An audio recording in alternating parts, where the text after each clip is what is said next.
Welcome to Pokemon Gold. I'm Kraechel and I will be running this game.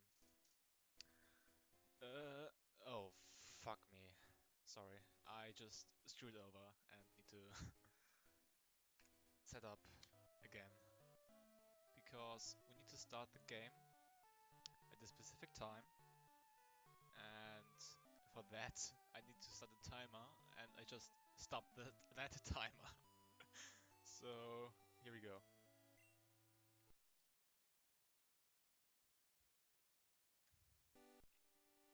So we are manipulating the stats of our starter, and for that we need to start the game at a specific second. And that's what I just did. Now we have to wait for like 30 seconds. I'm gonna do a countdown and we can do a start. Because this is a pretty hard manip, the first few minutes are gonna be serious time. If I don't get the manip, I will load a save state just to make this go easier. So, countdown. 3, 2, 1, go.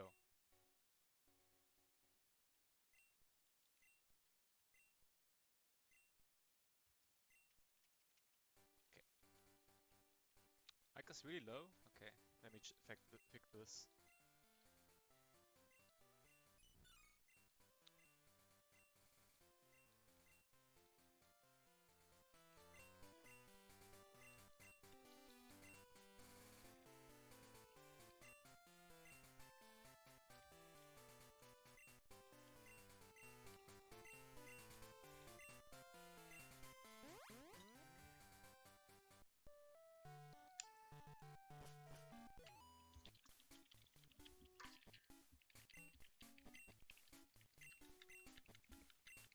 Okay.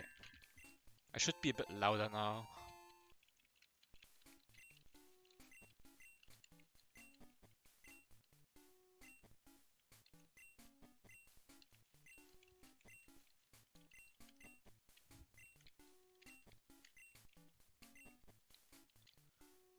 Hello BP.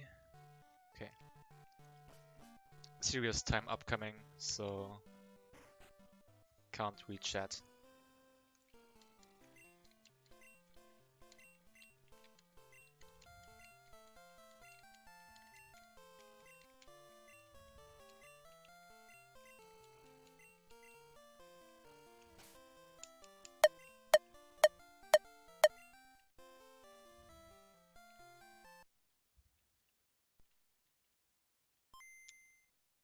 I didn't do anything. Okay. What's up with that game? Honestly, I didn't do anything. Like,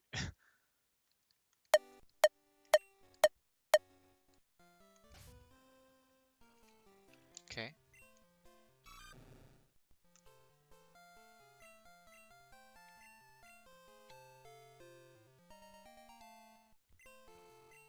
What did Sudo do? What did Sudo do? Like, what the what is this? Okay, let's see if I got it. Nope, it's too early.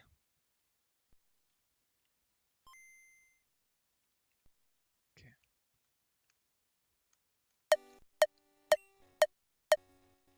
That felt good.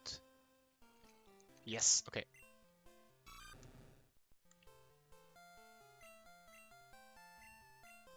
Okay, I should got it. Okay, this should be it.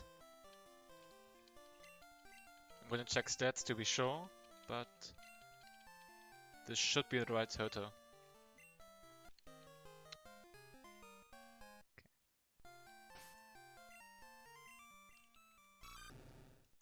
Yep, nice. Okay, upcoming is the next manip, the encounter manip, so we don't get any encounters. So I need to be more quiet for like another 2 minutes here.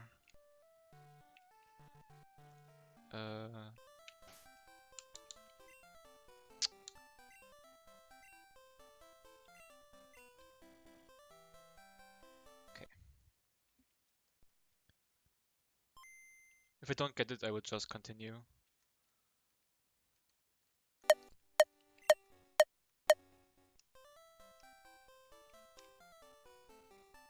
Okay. One more try. Like, I made a mistake. Pretty bad mistake, but easy to fix.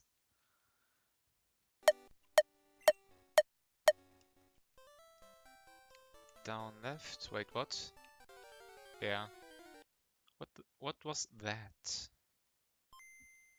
Okay.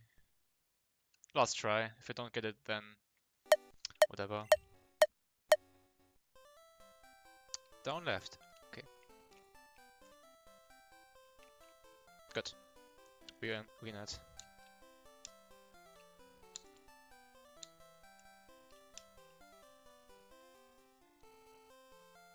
I did use the templates. But I think I might have reset my OBS at some point. So yeah. Okay. Okay. So what we did there is we manipulated our total stats by saving the game and restarting the game at a specific point.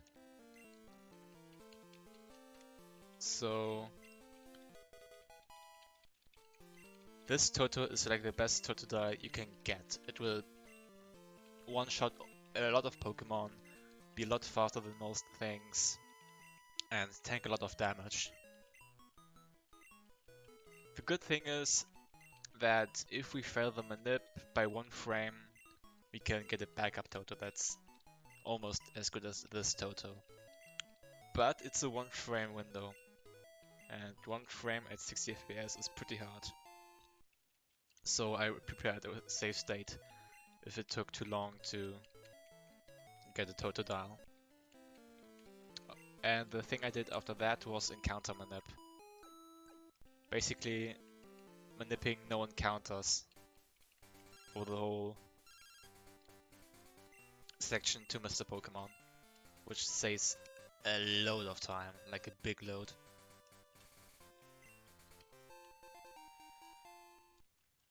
Picking up the potion, because Faulkner can be pretty bad.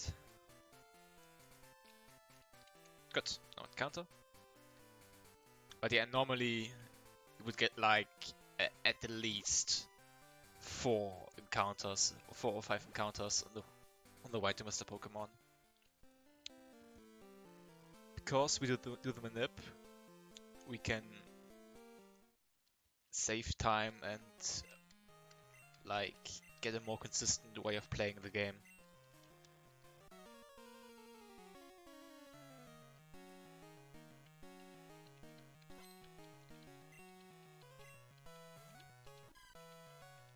So this fight is pretty safe for us.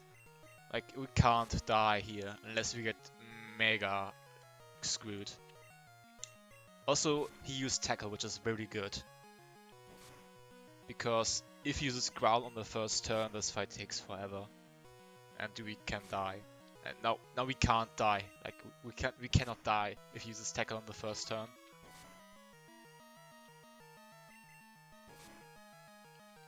Okay.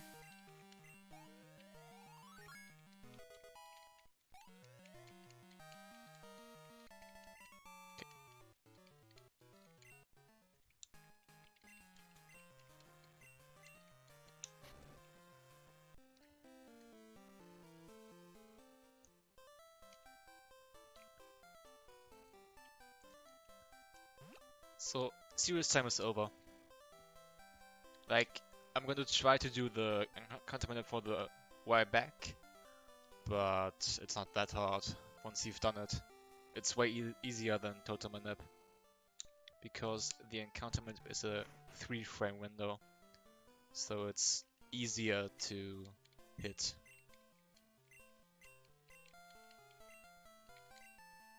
Okay, what do we name our rival? It doesn't matter. What do we want to name him? I know, we name him Pseudo, because Pseudo fucked up. And so...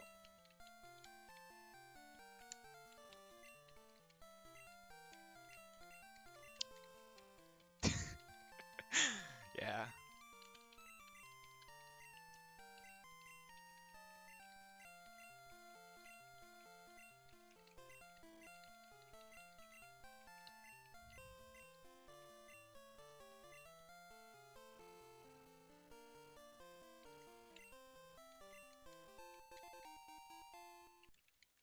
Okay. Yeah, sorry, I'm not used to not swearing. I'm gonna try to turn it down a bit. Okay. This guy wants to teach us how to catch Pokemon. But we already know how to catch Pokemon, cause we all know how to catch Pokemon. Okay. So we say no, go back and do the manip.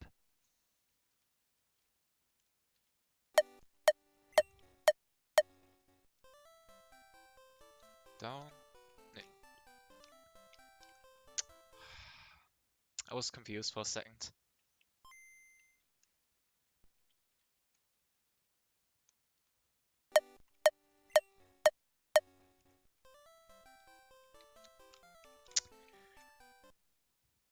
Like, for every frame I hit, there's a different path I have to take, and sometimes I just get confused which path to take.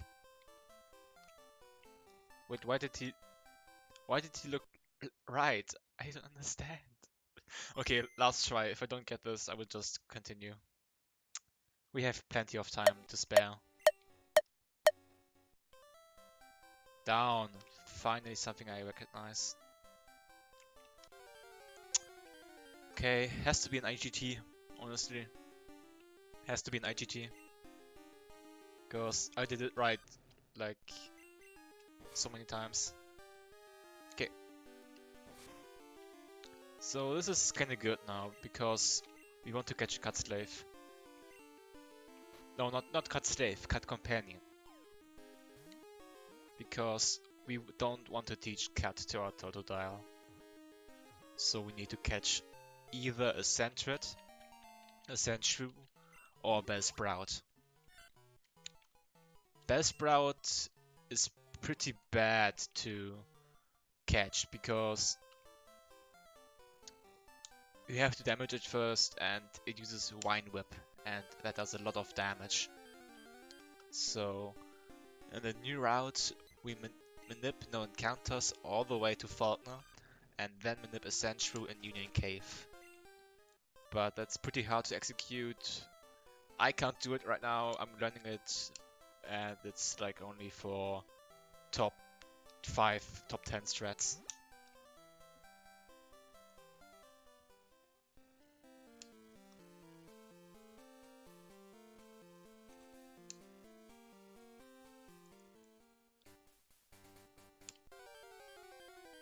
So one thing I didn't do is get EXP. We need EXP for Faulkner, and I think level 2 PG is barely enough. So I'm gonna kill this. Also my HP is pretty bad now, because I had to catch a Cut Companion and get EXP. So I need to heal after this fight.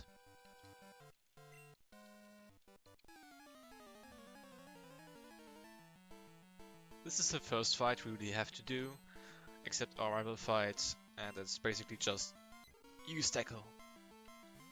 We can kill this Pidgeot with a crit, but critting is unlikely. Like, I think it's 1 in 16.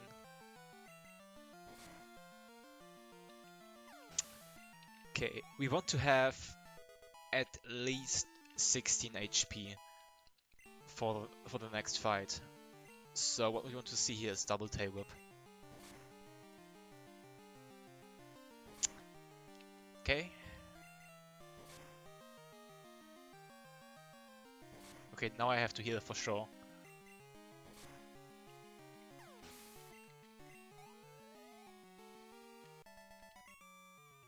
It's not that bad having to heal. We have 2 potions and Faulkner is not that bad of a fight, especially with our God Toto. So what's coming up next is the really first spinner. His name is Dawn, and spinners are trainers that spin around randomly and are pretty hard to pass. Okay.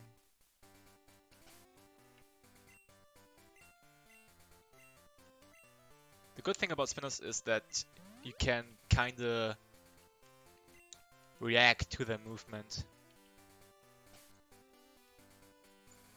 And I forgot to call my mom. Honestly guys, call your mom today. Call your mom right now and tell her you love her. And also that she should not take your money away.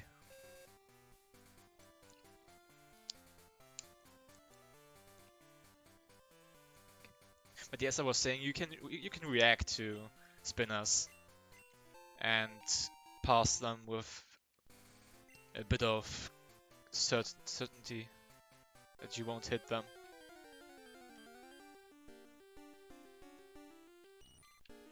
Okay.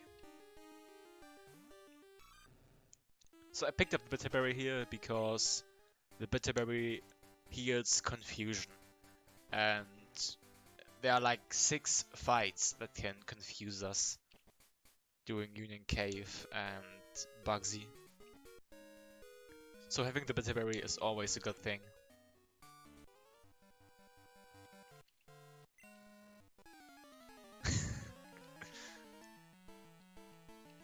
So this guy has a Spearow, and it's like 2 level above us.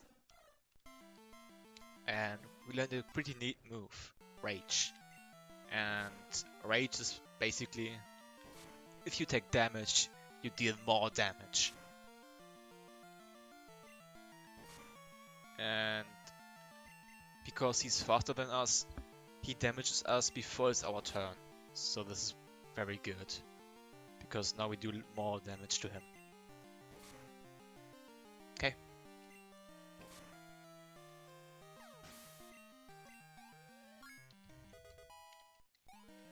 Also, because we had equipped the berry, we healed during the fight.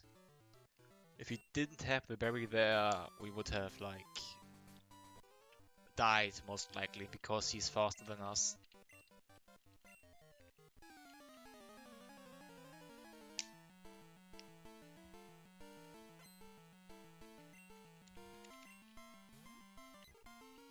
Yeah, but basically this whole gym is like just rage everything.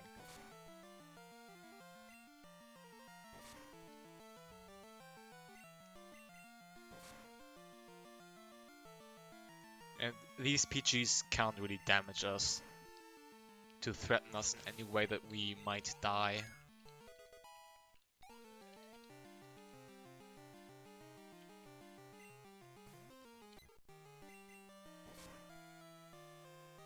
But because he missed tackle, we don't deal more damage than we are supposed to.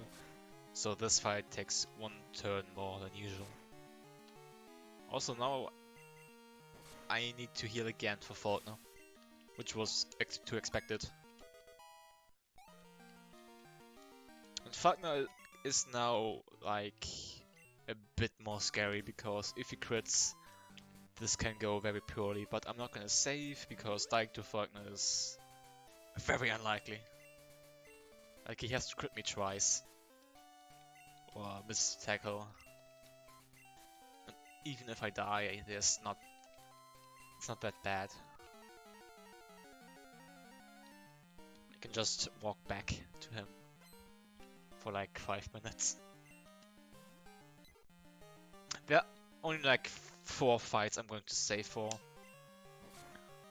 Rival 2, Whitney, Chuck, and Rad. And he missed tackle. That's a bad start.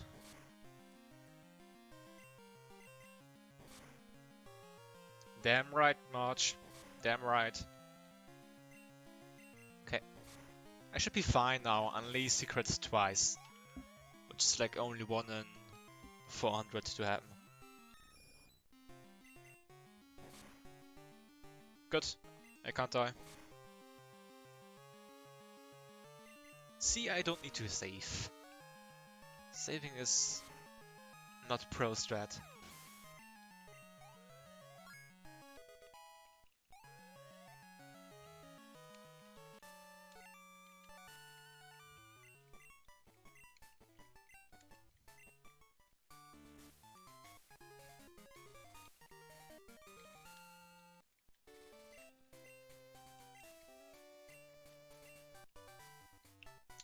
Okay, he gave us a TM31 Mud Slap. It's such a good TM that we will never use it.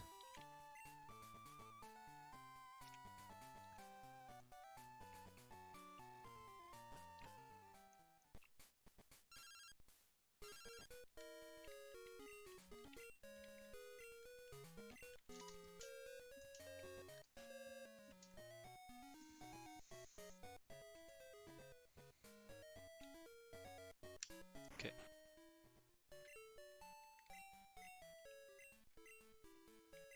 Okay. We need to get to the center because we have to pick up the egg to continue our way. And because we're already here, we're gonna heal. I mean, technically we... Oh shit, I didn't say yes. Technically, we could just skip the center and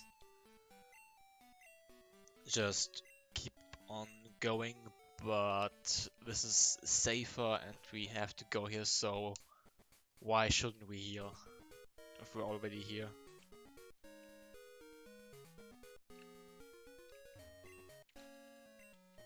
Okay, I'm picking up the paralyzed Q-Berry because there are later on in the run a few fights that can paralyze us.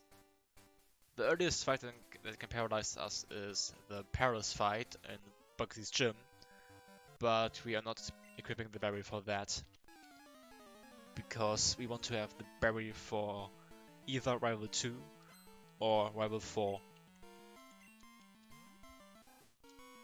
Because if you get paralyzed during one of these fights, you have it much easier. Okay. This is kinda bad now because didn't tackle us, so our rage would have stacked and would have dealt more damage. Now we have to use Scratch, which doesn't one-shot this Zubat, or rather two-shot. And now we get confused and lose our berry on the very first fight. This is kinda bad, honestly, losing the berry this early.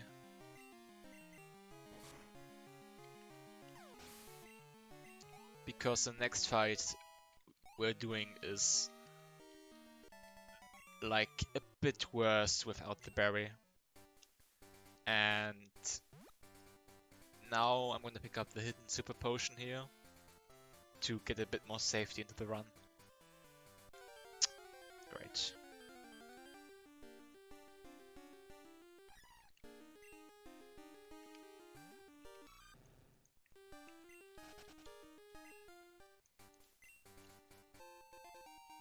I think overall I'm gonna pick up a lot of hidden items, like super potions, full heals to get more safety. Because this one is actually quite likely to finish. It's like 15%. It's like the highest category to be able to finish in Pokemon. But there are just some fights that can lose you so much time if you get a bit of bad luck. Also, nice supersonic fail. Okay, because we have the Golf Toto I'm nipped, we are actually speed tied with this Goldeen, which is very good. Because if we are not, she has more opinions to confuse us. And the reason we fight this guy is because of water gun.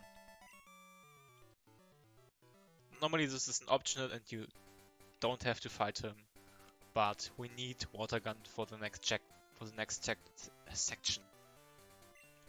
Because there are a lot of um, rock Pokemon.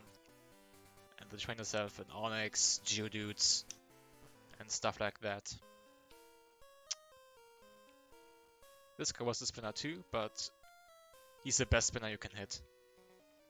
Because he has an Onix and with Water Gun, you just one-shot him.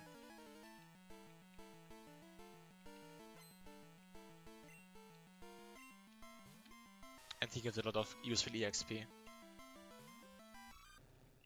I think I should have fought him, honestly. Just for the EXP. But we want to go fast. We want to go fast. So, yeah. Upcoming next is the next spinner, Bill. In the advanced route, we have a Manip. And after this fight right here, we save and quit and Manip our pass so that we can pass Bill without hitting him and getting a Sentry at the end to catch the Sentry.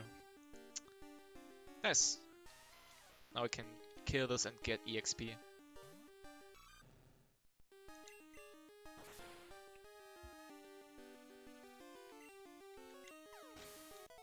Because now I'm level 14.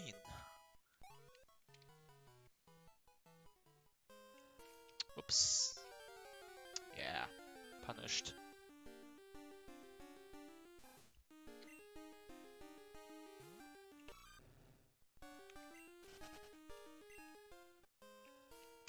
Okay, now he's stuck.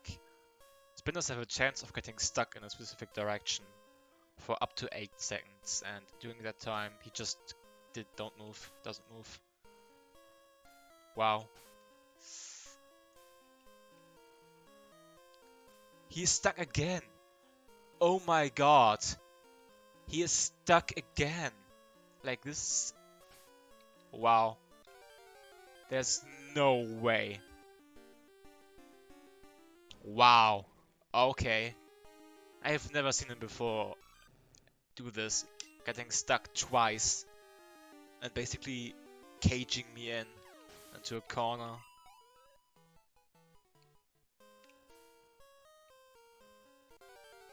Also, wow, we're getting a lot of encounters here.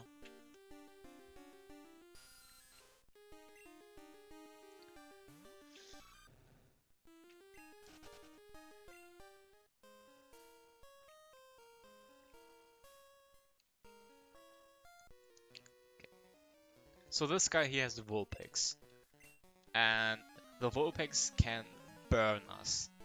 If it burns us, it's kinda bad because we need to pick up a hidden full heal and immediately use it. So we want to see quick attack, best case. I think it knows Leah. No, Tail Whip. Tail Whip is the best. And that's a bit stupid, but whatever.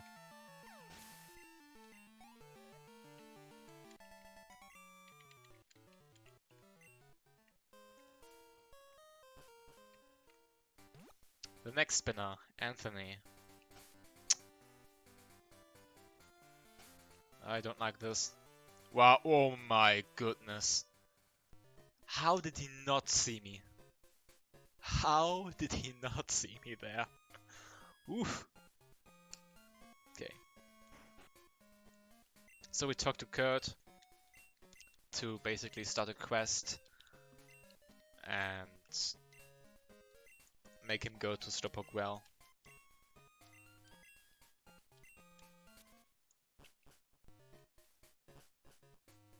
Okay, now we do the first chopping in the run. Nothing major, just a few healing items and repels.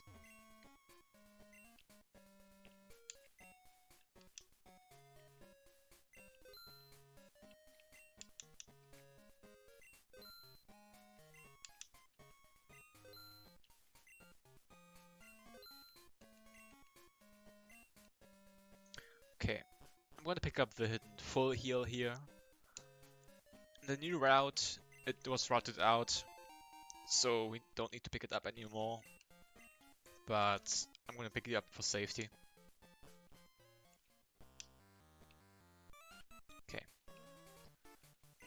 Normally, you can get encounters in Slowpoke well, but the encounter rate is very low, so we don't use a repel here.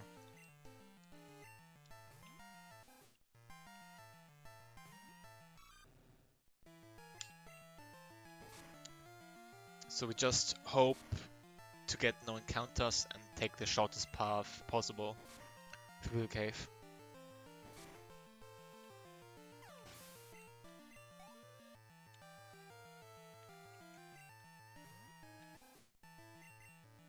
I personally have never gotten an encounter here before, and I've run this game for like at least 80 hours.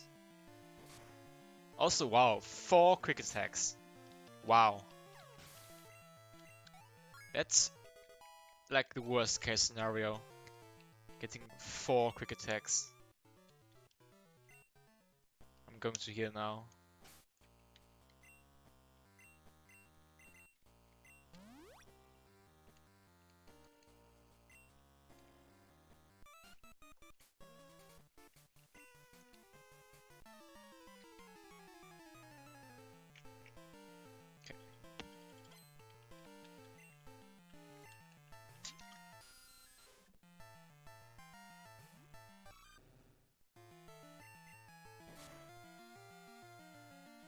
Okay, also a new strat.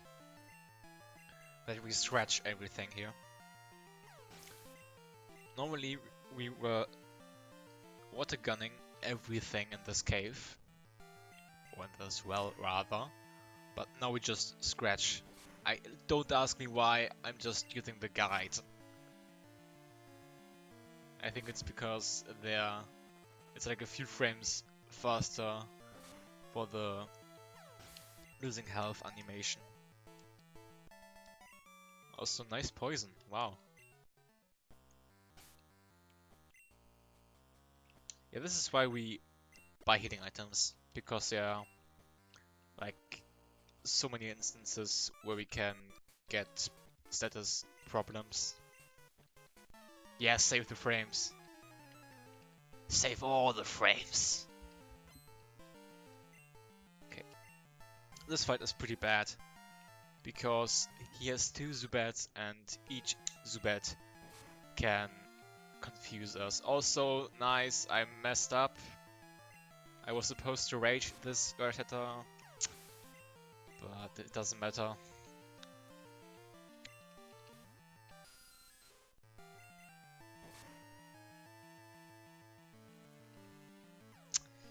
This is kinda bad now. Hit... Not yourself.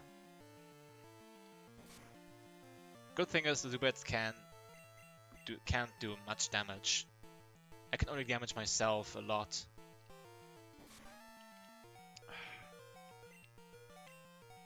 But wow, yeah. Good thing I picked up the hidden super potion. Come on, step out.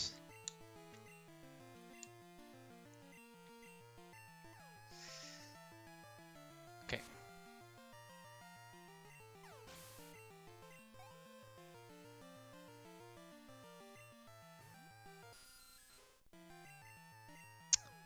Oh my god.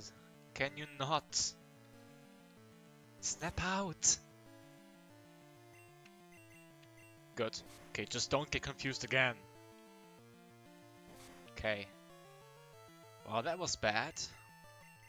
But it was the second to last fight that could confuse us before we would have lost our berry. Technically, the rival fight can confuse us too, but at this point we want to have the paralyzed Q-berry equipped, so we won't have our bitter berry equipped at this point anymore. Also, it's pretty unlikely to get confused during the rival fight, because he only uses Supersonic if we are above our half HP, and normally you get like a shitload of damage from Bayleaf, so being above your half HP is unlikely. It happened before, yeah, sure, but it's still unlikely. Okay.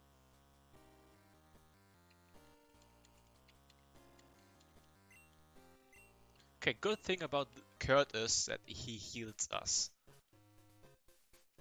after the Slowpoke Well. So we don't have to heal ourselves. Also, fun fact about twins, if you fight them, the NPC you talk to is the one that sends out the Pokemon first. So if we talk to the right girl first, she sends out Ladybug. Good. Last fail. And that's good because the Spinnerack can use Scary Face and String Shot, basically making us slower. And we don't want to be slower for this fight. So talking to the right girl is like a safe strat. Okay. That was the last fight where we can get confused before Rival 2.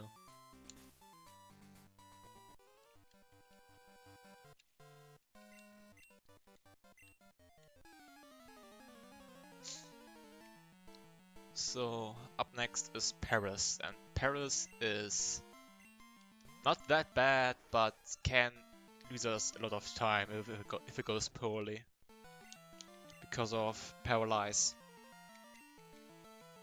Poison Powder, that's good.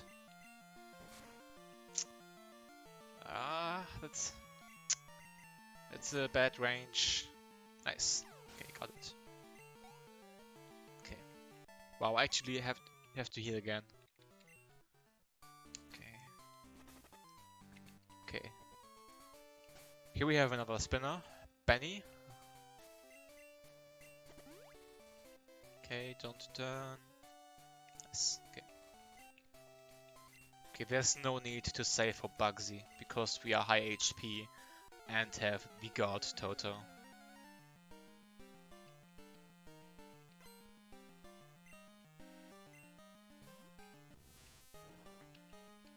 And it's like so unlikely to die to him.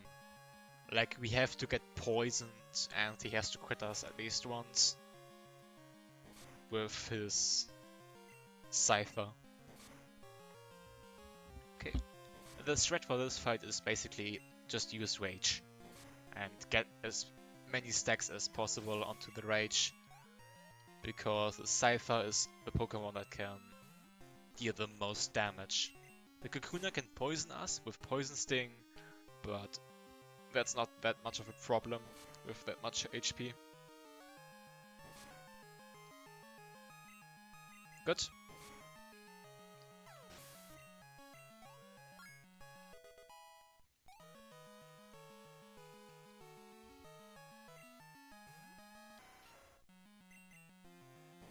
Okay, Fury Cutter. That's good. I can't die. No. Okay. So Fury Cutter is a very nice move.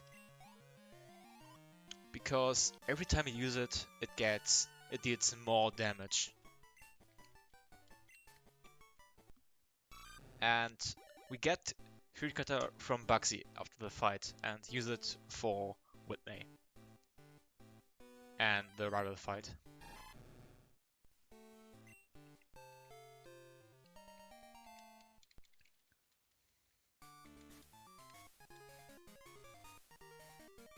So, upcoming is the worst fight in the game, in my opinion. Not the most likely one to kill you, not the most complex fight, just the worst fight. Because it's basically the gatekeeper. He can either lose you so much time or can kill you. Okay, I'm gonna save for this fight, actually.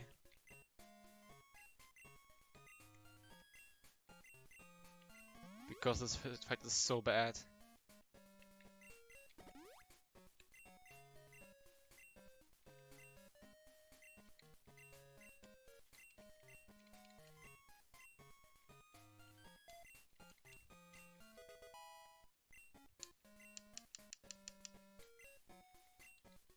It's like 20% for you to die in this fight, and a lot higher to just lose a shitload of time.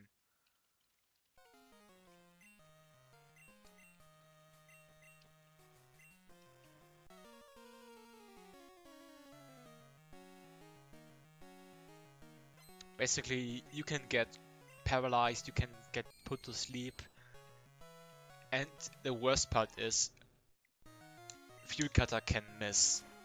And if Fuel Cutter misses, you're just dead. Okay, that's annoying.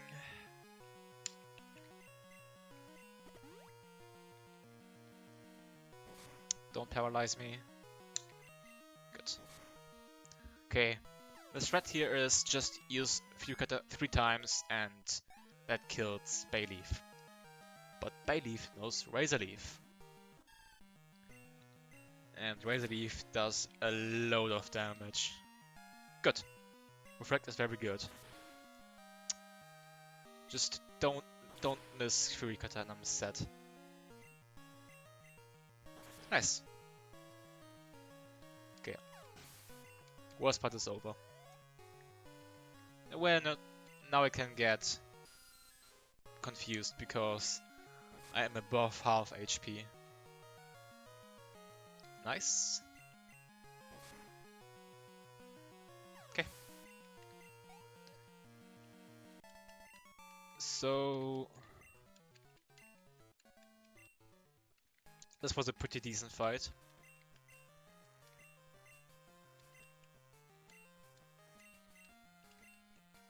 As I said, it's not the most complex fight, not the fight most likely to kill you. It's just this fight has a high chance of, for one, kill you and lose you a load of time.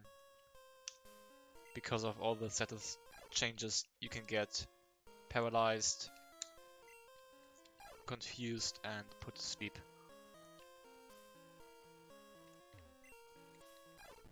Okay, doing this short puzzle here, getting the Farfetch'd back to its trainer.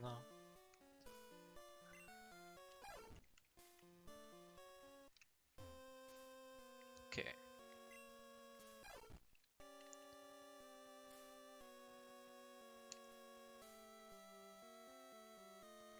Whoop.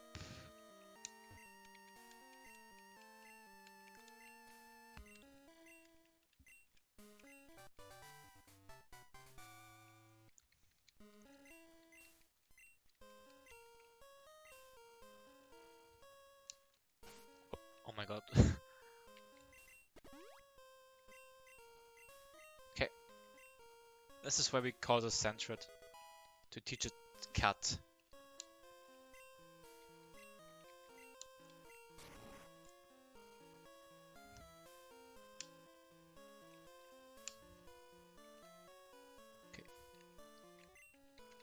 Because we need to use cut to progress the game at a few points in the run. This is the first point where we need to use cut. And I think the second one is in Kanto, when you want to go to Rock Tunnel. Okay. I took this quick read, this right around here, to get Headbutt, because Headbutt is actually a very good move that we want to teach to our Totodile and not Sentret. I actually taught Headbutt to Sentret once and it just killed the run. Because you need Headbutt to progress the game. And I didn't use a Repel. Nice. That's a first. I was so focused on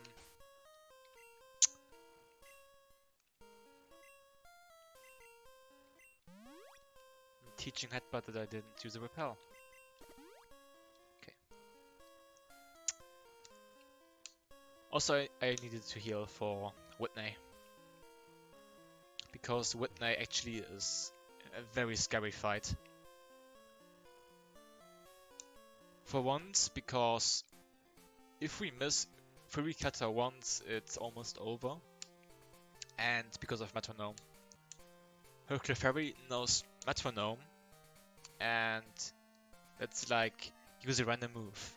And by that I mean a random move. She can use any move there is.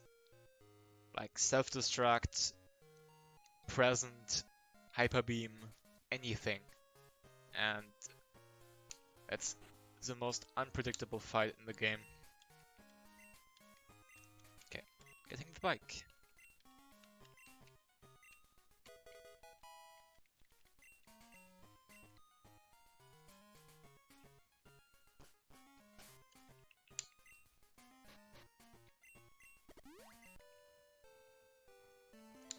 We got a bike and are now pretty fast on our way. Oops.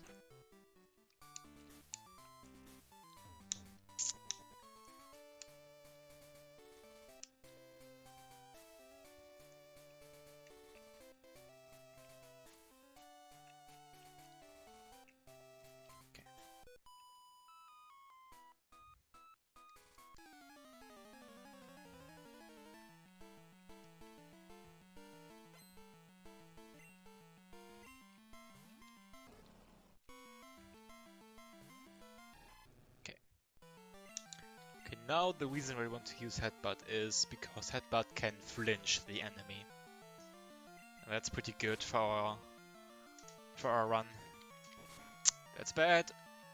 Good, didn't get paralyzed. Okay.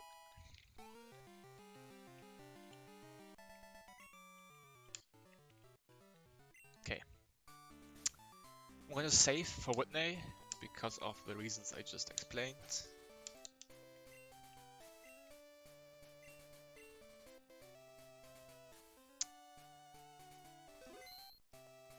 Okay, the good thing is we have the God Toto, which means that we one-shot the mill tank with Fury Cutter if we hit. If we wouldn't have the God Toto, we wouldn't be able to one-shot the mill tank, and this fight would be way scarier. Okay, Dow Step, critical is like annoying. Oh god, Heal Bell. Okay. Now we don't one-shot the mill tank. Because we quit the Clefairy and didn't get enough stacks on our move. So we will now two-shot the mill tank. Which is still fine. Wait, what? Okay. I was wrong. Never mind. The crit didn't matter. Okay. So, we immediately forgot Fury Cutter, because that's like the only reason we used it for this fight. And we thought Bite over it, because Bite is pretty good. Bite has like 25 PP and is Dark type, which is very good for the next gym, Morty's Ghost Gym. Which like almost one-shots all the Pokémon.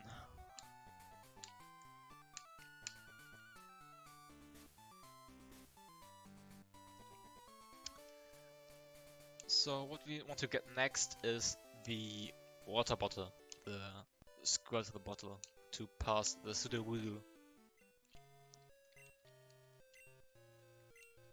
And there's a neat trick to that how we can get to the Sudowoodo without having to go all the way back or pass a lot of trainers. But before that, we're gonna kidnap a Pokemon.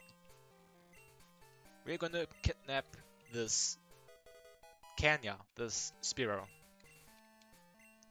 Because we will use him as a flyer. but I will bring him back at the end of the run. I think every marathon run should bring back Kenya. Like, we're kidnapping this Pokemon and using him for our own means. We should not do this. So I will bring him back once we beat Rad.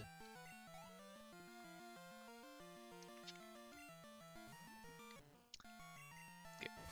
But yeah, as I was saying, there's a neat way to get to Sudowoodo without having to fight a lot of trainers or going all the way back. And that is getting an Abra from the game corner.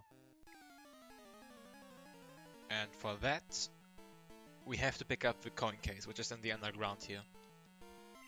So we're fighting these two trainers to get to the coin case. And then we get an Abra. Fuck. Wrong move. This is... don't do it. Damn it. Yeah, I messed up. I was supposed to water gun this. But yeah, the Abra knows teleport, so we can just teleport back to Violet City. Because we entered the Pokemon Center at the very beginning to get our egg.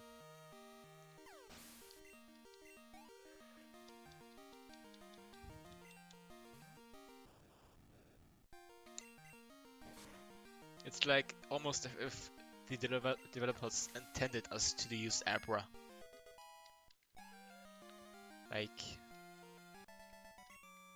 there's no way they didn't thought about that. Okay. Be careful about this guy down here, because you don't want to get into his path of vision.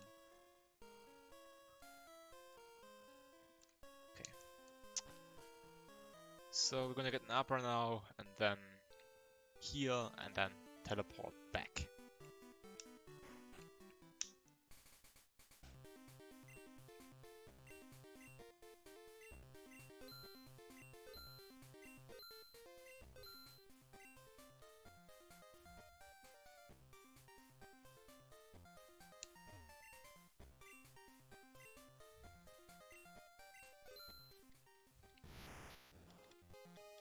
Also, I kind of forgot to pick up the hidden super potion in the underground, but we should still have enough healing items. Okay, because this is a marathon run, I thought about something funny. Let's just play the lottery here for a second.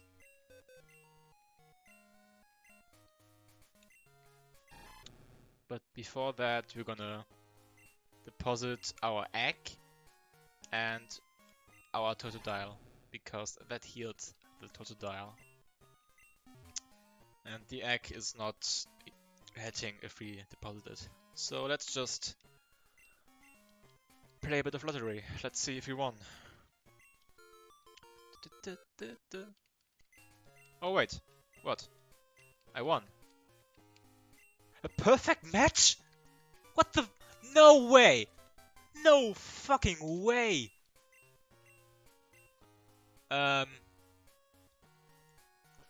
Okay. What just happened? What just happened? I got a Master Ball. Oh my goodness, how did that happen? Oh my, no. No, it's alright, like, this is intended. Let me see, what do I have to buy?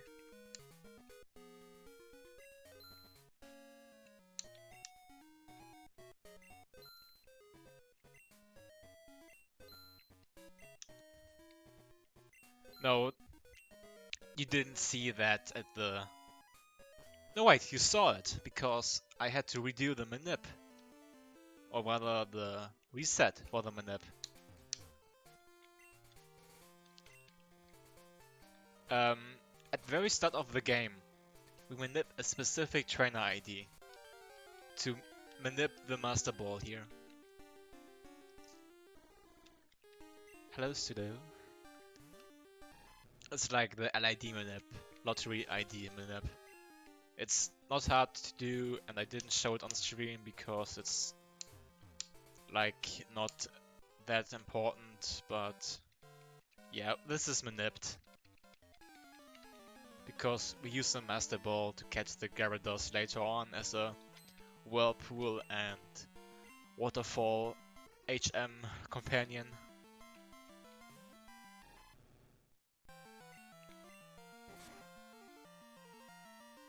Oh wow, I crit. With the wrong move. I was supposed to headbutt.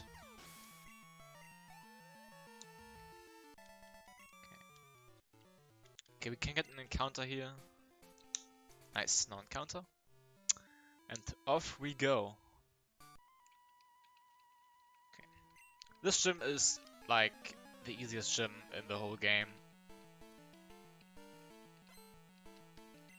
Well, no.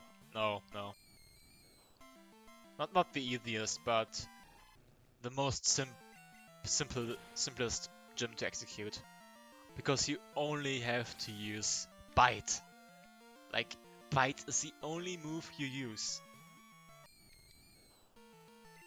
Like, you can just press A for the whole fight here.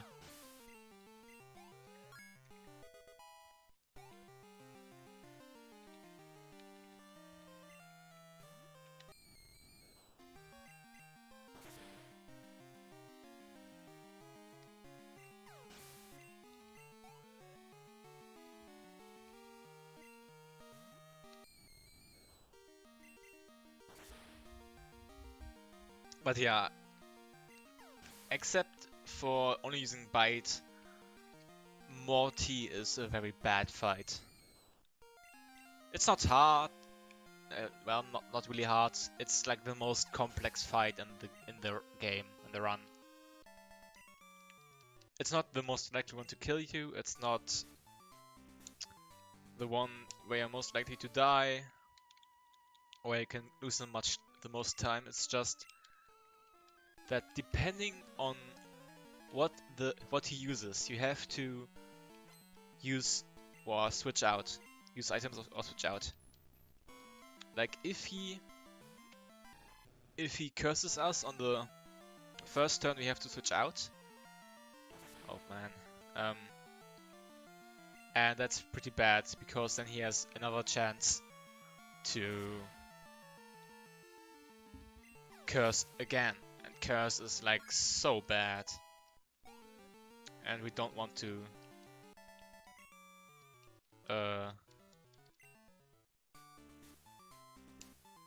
switch out.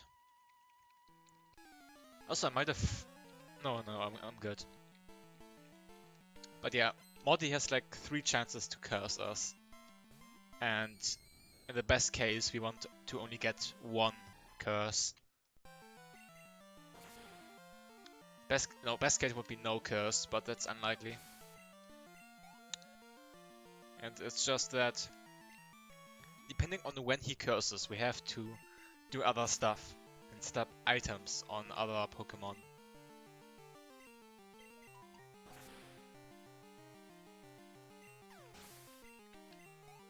But apart from that, it's just use Bite.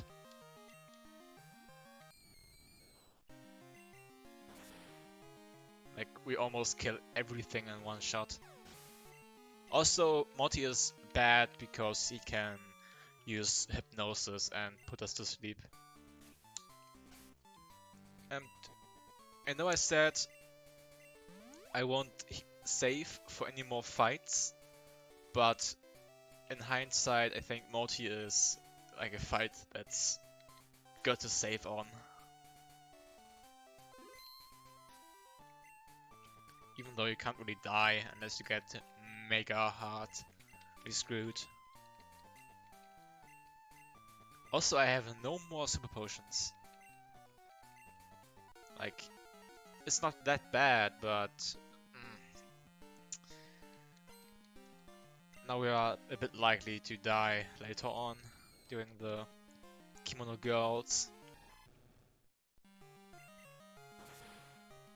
Okay, this is a range. Okay, nice. It's a good range. Like it's very likely to die. Okay, this Haunter is like the first Pokemon that can really. Yeah. Okay. See, that's what it's all about. Now I have to switch out because Curse does a lot of damage. So we want to switch out here.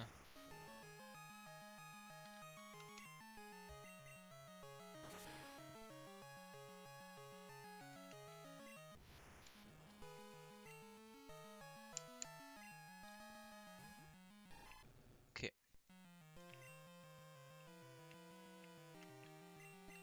Okay, we're using X speed because now we are faster than the Gengar. Unless he puts us to sleep.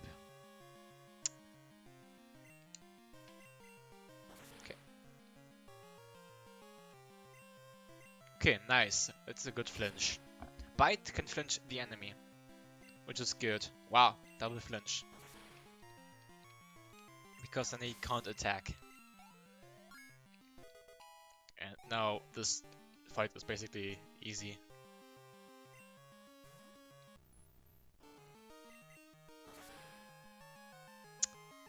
Curse! No, wow, triple flinch.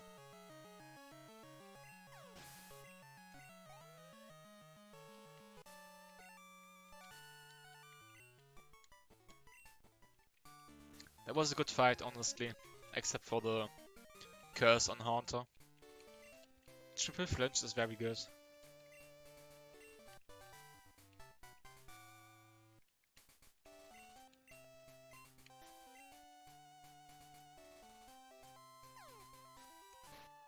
Okay.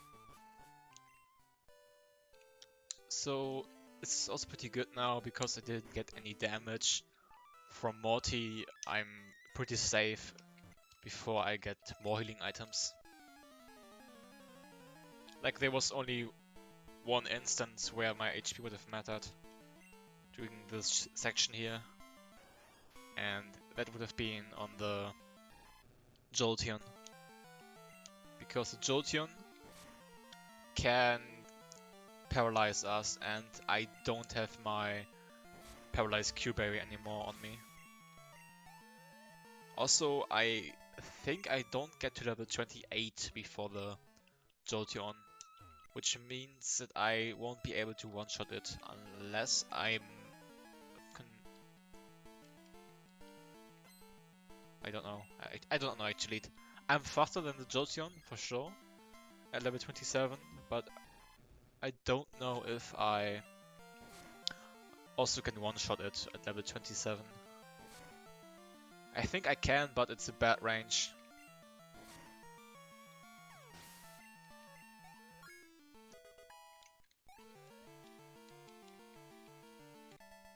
But yeah, because I didn't fought any optionals so far, I'm at a lower level than I could be. Also, this Umbreon here is the most tankiest Pokemon ever. Like, it can live 2 headbutts and only dies to another scratch. So we want to see a flinch or critical, nice, because he can use Sand Attack, and Sand Attack is pretty annoying because if we miss a headbutt, we're kind of screwed over. Because we actually want to look out for our headbutt PP, and this whole like next hour is a lot of looking out that we don't use too many of our moves or miss too many of our moves, because there are not many instances where we get healed. Yeah, see, very close to level 28.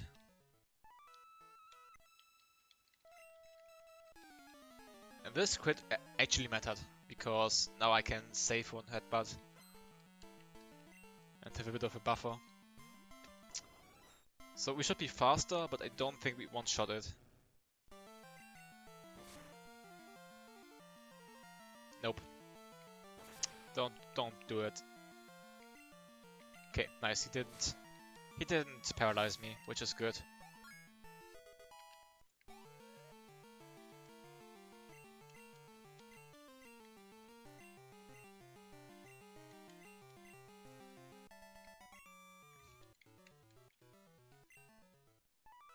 Okay, because we defeated all the Kimono girls, this dude gives us Surf. And with Surf we can cross the ocean and get to Chuck.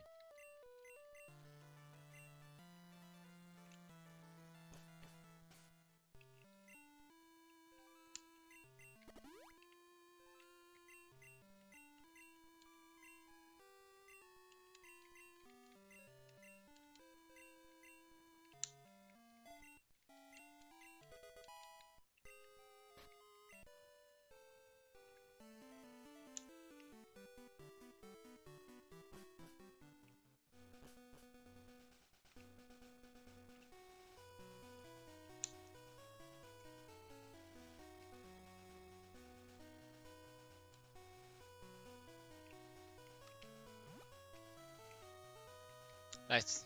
Good movement. Good movement.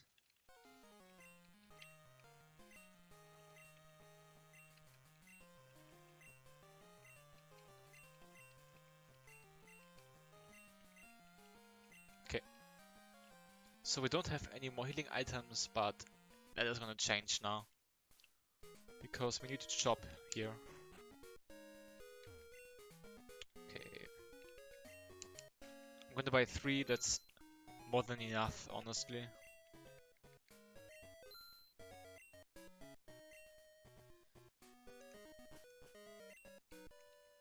Because there is not that much that can really damage us on this run until like the E4.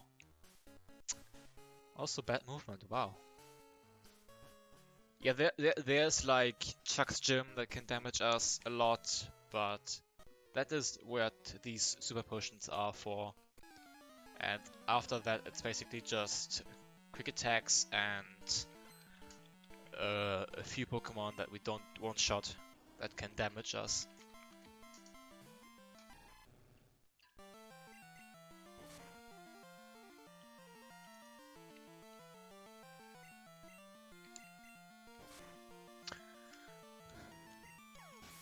Like we buy full stores at the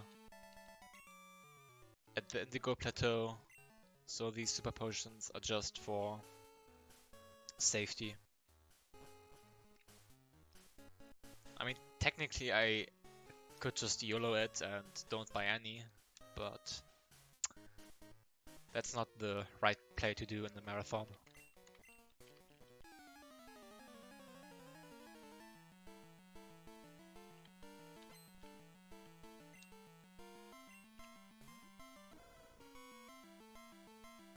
Okay, what we're doing now is doing a little quest, or rather starting a quest that's necessary to get all the badges, because the Ampharos is sick, and we need to get to the Ampharos and to Jasmine to start a quest to retrieve a potion for the sick Ampharos. Because if we don't do that, Jasmine won't fight us in her gym, and we won't be able to get the 6th gym badge. And we do this before Chuck because the guy that gives us the secret potion actually is in the town that the next gym is in. So yeah.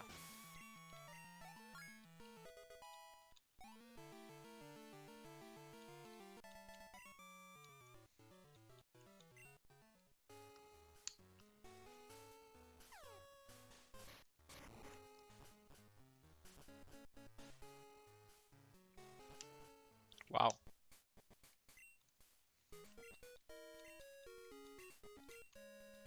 Okay, yeah.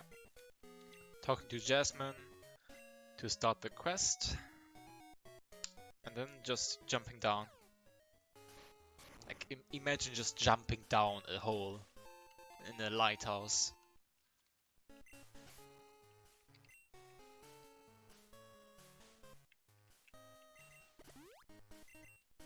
Okay.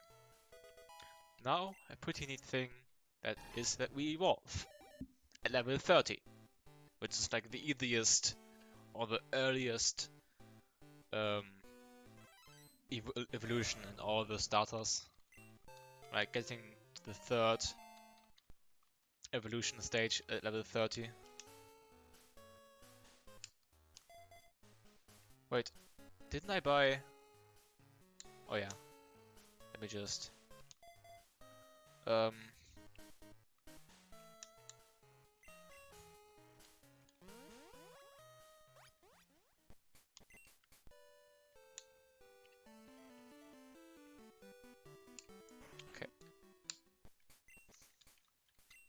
This was the one thing that always bothered me when I played the game as a kid.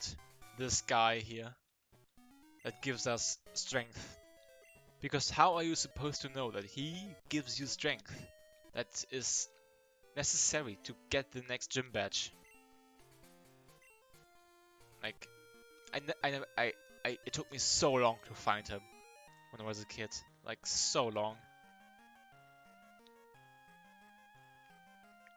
Just give a necessary HM to a random NPC. Like, yeah, good job, Nintendo. Also nice, she's stuck.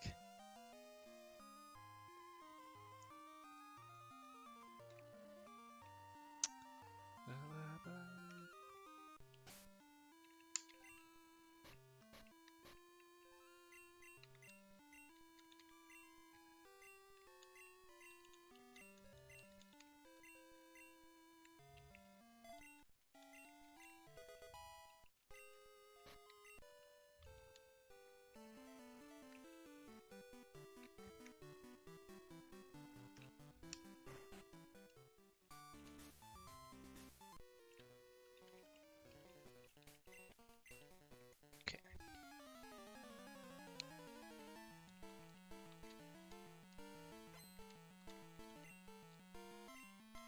So depending on what my HP is, before I fight Chuck, I'm gonna save or not save.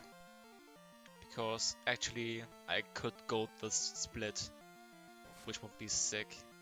Well, maybe not anymore, because of this double kick.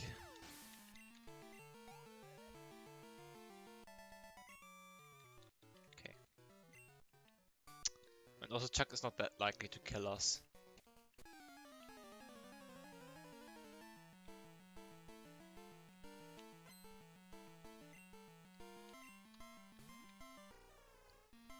But this Hitmon here, Hitmonchan, is a bit bad, considering... Oh. Good. Yeah, this Hitmonchan can paralyze us, it can burn us, and it can freeze us. This is like the last thing that can put any halt to our healing items. Because if you don't have a full heal at this point, you're kinda screwed over. And the new route actually doesn't pick up any full heal. Except... Yeah, except you could heal a paralyze with a paralyzed heal you buy, but... Normally if you get either burned, paralyzed, or frozen, you're kinda screwed. Also, I'm gonna save now for Chuck, because my HP is pretty bad.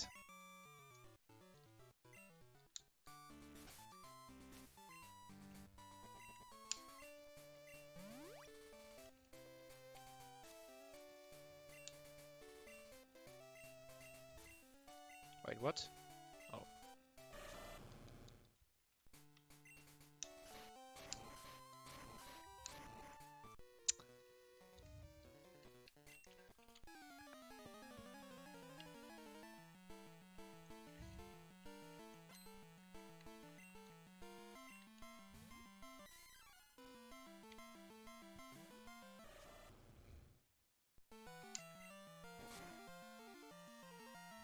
Sadly, or yeah, sadly, this is the last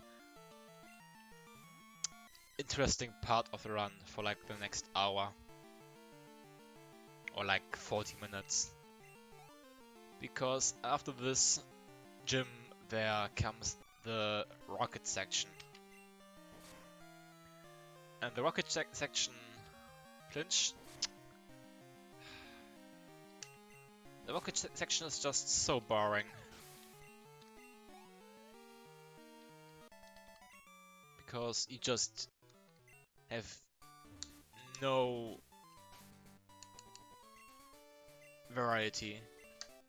You just fight trainer after trainer, one-shot almost everything, and it's boring to watch, boring to play.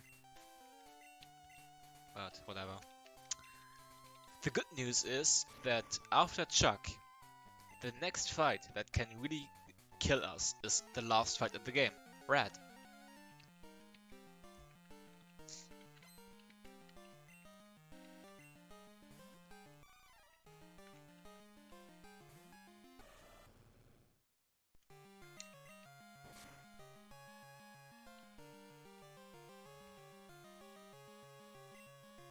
Um, I messed up. Like, I don't know why I did that. I don't know what I just did there.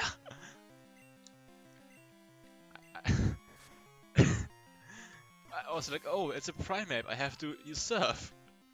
No. No.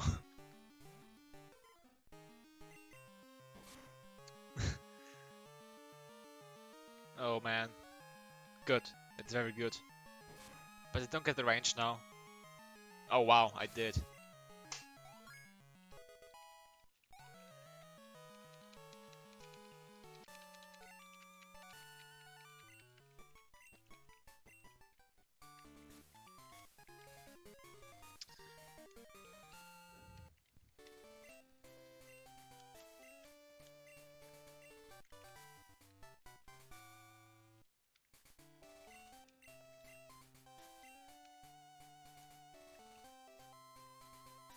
Okay. Now we're getting Fly. And getting the secret potion for the Emperors.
Damn it.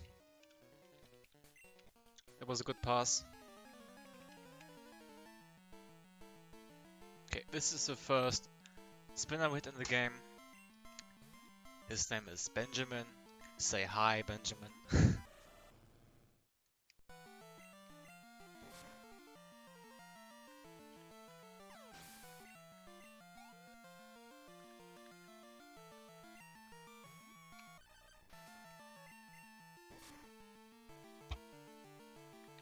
Oh wow.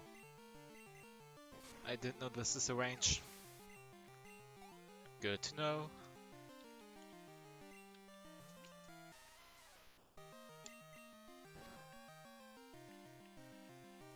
Wow, okay.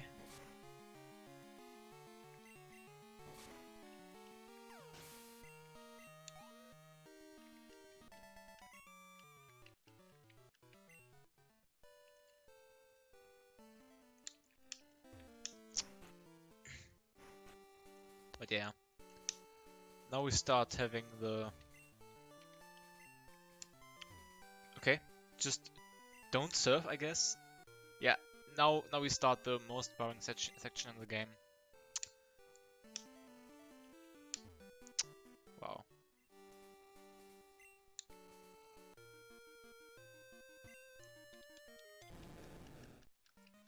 But before that, we get a shiny!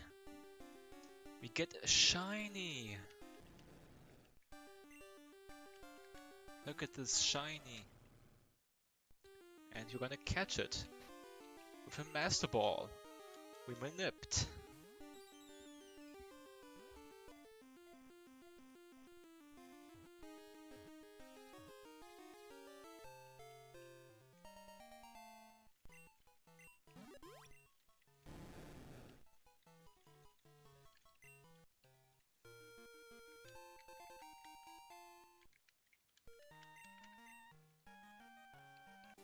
Okay. Now we talk to Lance, who is conveniently here, and Sauce catch a shiny Magikarp that evolved into a Gyarados.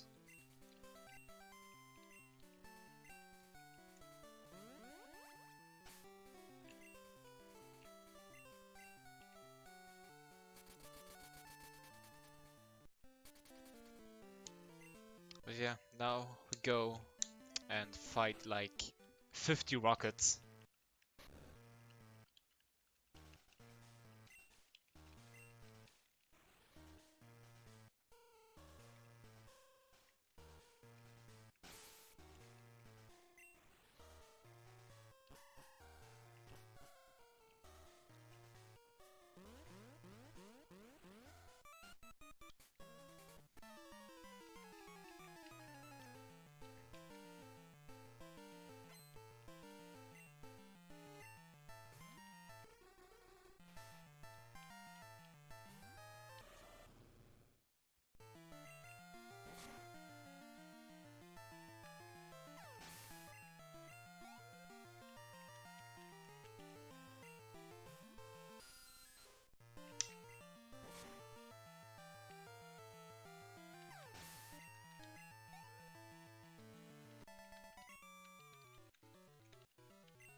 Yeah, at this point, the only thing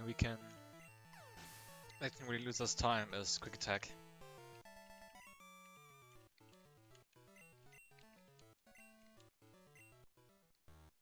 Like, we one-shot everything, or like almost everything in this whole section that only execution errors or Quick Attack can lose us time.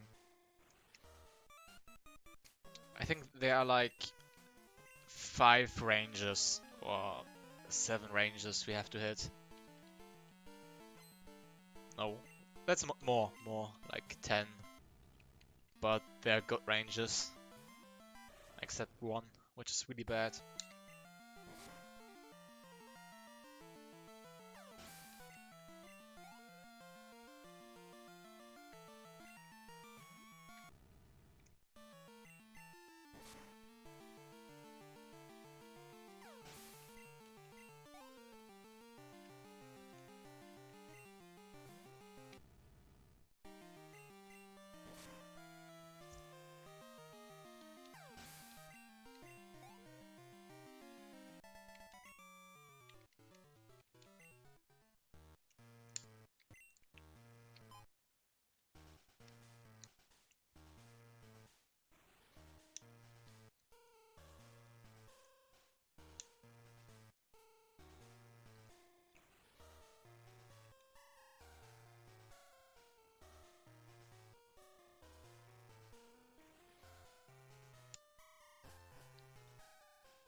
Well, in this whole section, the most important thing to do is looking out for our PP, our attack PP. Because if you use the wrong move on the wrong Pokemon, we might get screwed over later. Because we actually run out of moves to use at the end of this whole section. We don't heal until after Claire, which is like in 40 minutes.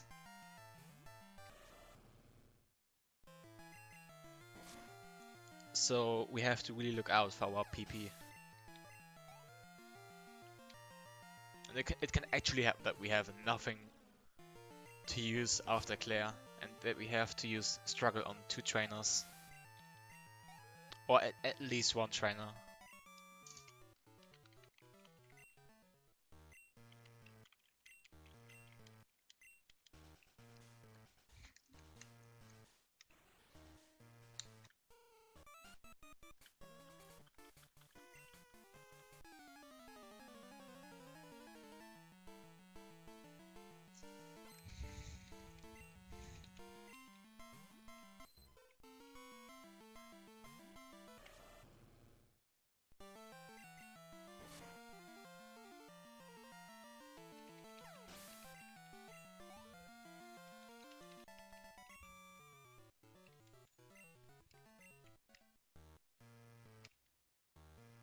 Yes, that's good.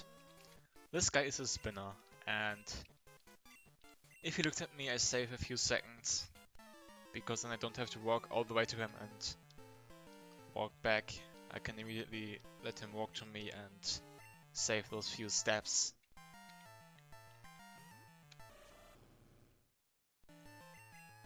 Good, no quick attack.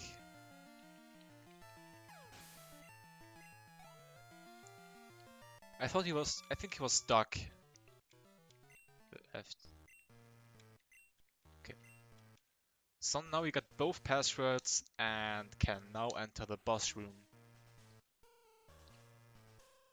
Which basically means we don't get to fight Giovanni, because Team Rocket is a joke in Gen 2.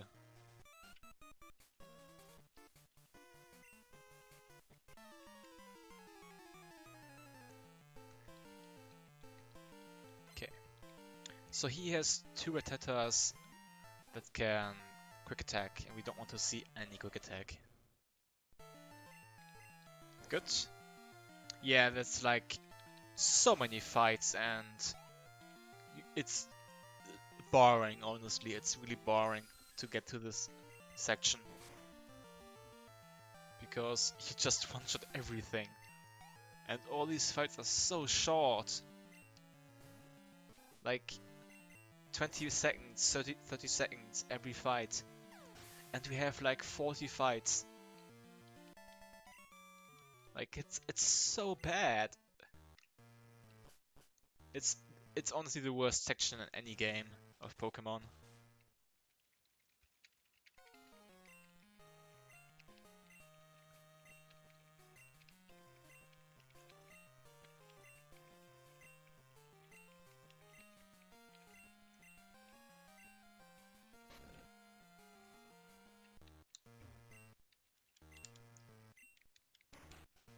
Okay. So big surprise, this is not Giovanni. Although this is the boss's room. So sadly we don't get to fight Giovanni in this gen. But for that we get to fight Executive, with no name whatsoever.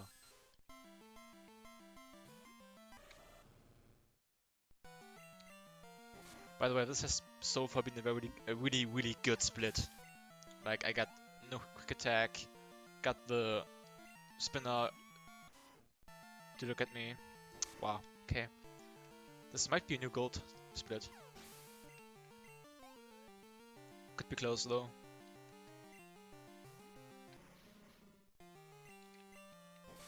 Really close. I think my gold is even wrong here.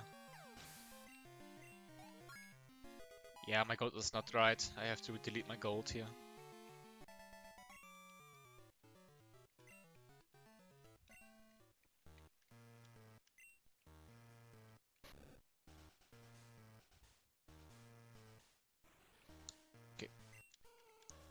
So he didn't want us to tell the password for the power station, but luckily this bird is a good listener and was a good chat and told us the password. So now we can just pick up this protein here and go back.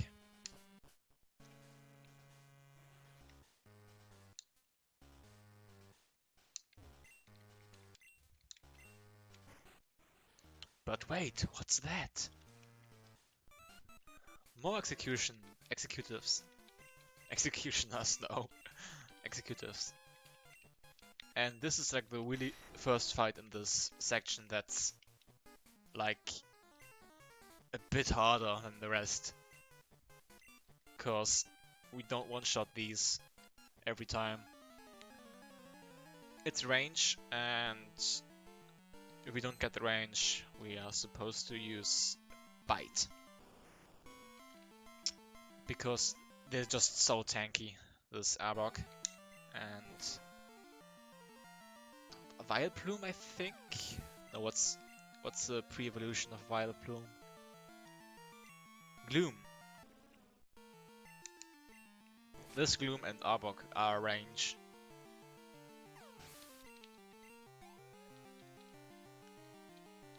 This Murkrow is not. So, yeah.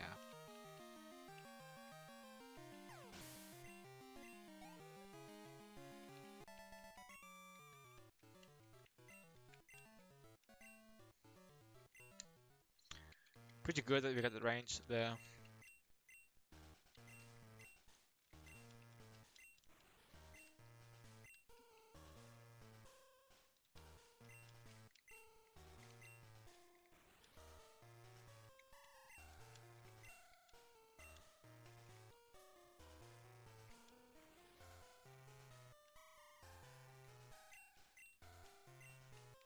Okay. So we have 4 more chances in the run to see a shiny. And 3 of these are these 3 electrodes. So let's hope we get a shiny. Nope. Fun fact, there are actually new strats discovered that you should serve a shiny and not strength. Because it's like 1/400th of a frame faster to use serve. Don't ask me how they found this out, but it's somehow faster to use serve and not strength. Also, I messed up. Nice. I was supposed to use strength. Okay, now I have to save strength somewhere. Or crit something. Last chance? Nope. Okay.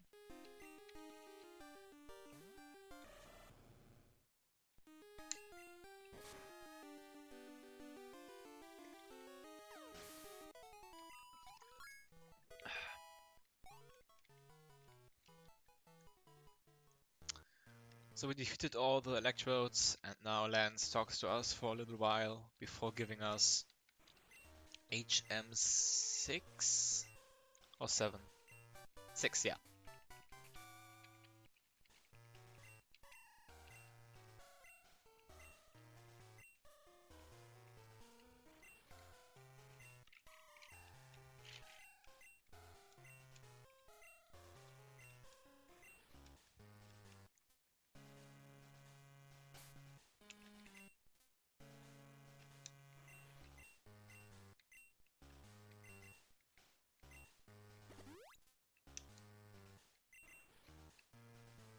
Okay. So what we do now is we save for not a gym leader, but for a spinner. Because the next spinner in this gym can't be avoided by any means. You just have to get lucky to not hit him. It's like 54% to hit him. And you just can't react to his movement. That's why we save. And if you hit him, you lose over 90 seconds. So saving here and resetting is actually faster on average than just trying to not hit him.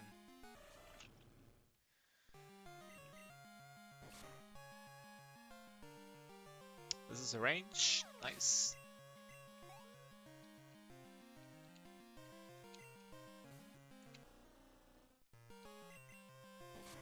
Critical once. Nope. Don't crit me.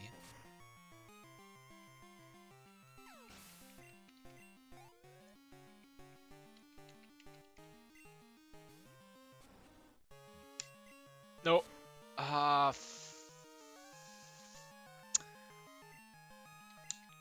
Okay, now I have to really somehow save 2 strength.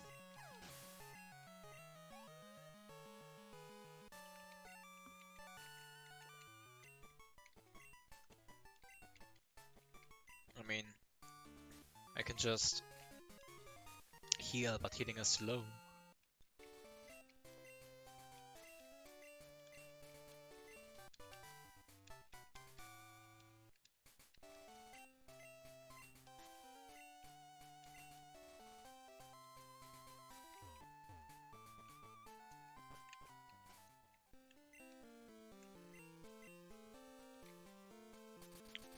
Oh shit, I was supposed to go to the other town.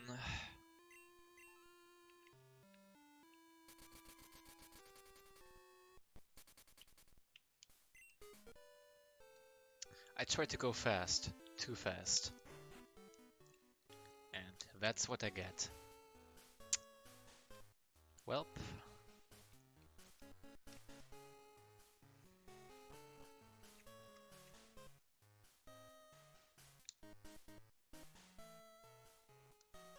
Don't hit this guy.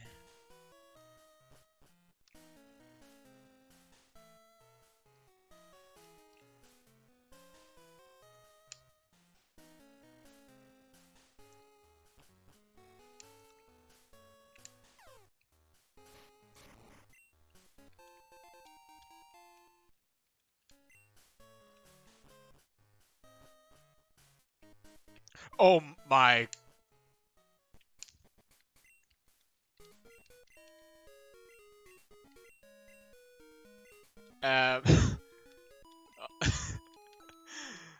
I almost hit him. Wow. That was so lucky. I was planning on stopping and reacting to his movement, but it just went one tile too far.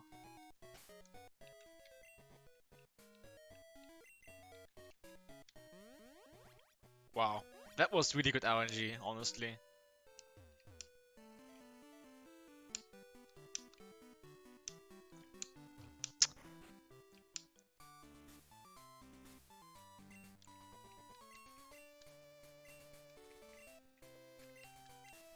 Okay, now that we completed the quest and gave her the secret potion, we can actually fight her in the gym.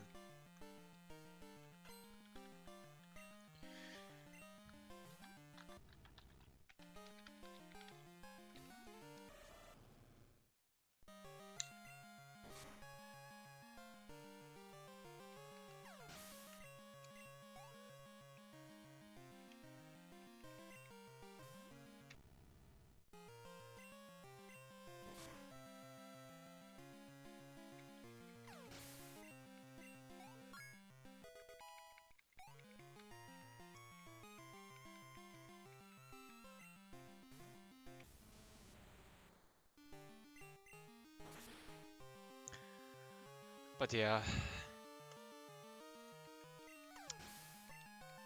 The next 30 minutes are gonna be so boring.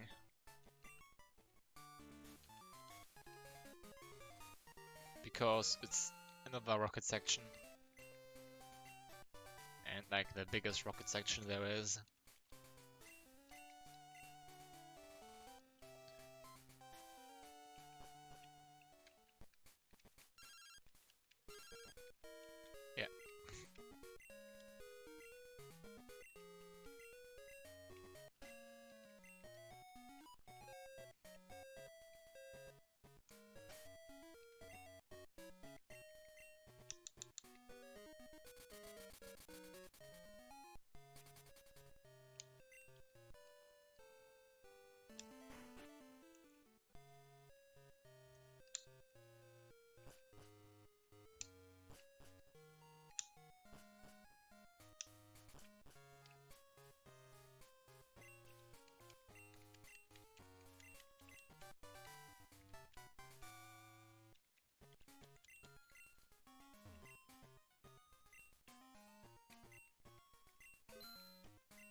So Team Rocket took over the radio tower to get in contact with Giovanni again. Because Giovanni disappeared 3 years ago after we beat his ass in Pokemon Red, Blue and Yellow.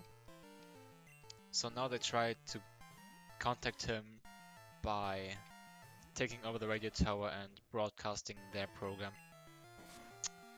And we need to stop them. We, a 10-year-old boy, need to stop the Mafia. Like, who wrote this plot?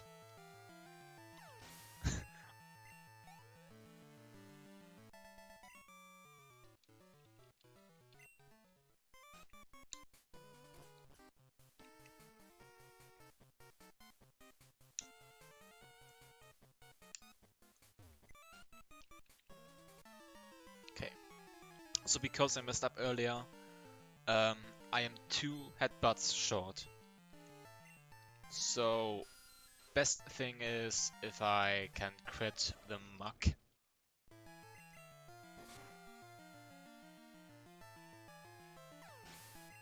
If I don't crit the muck, I'm gonna have a problem.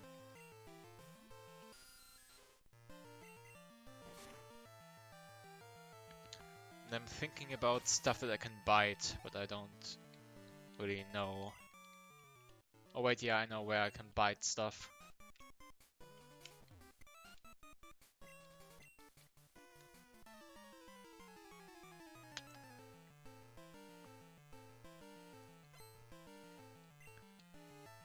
So he has 3 Pokemon. The third is a Muk.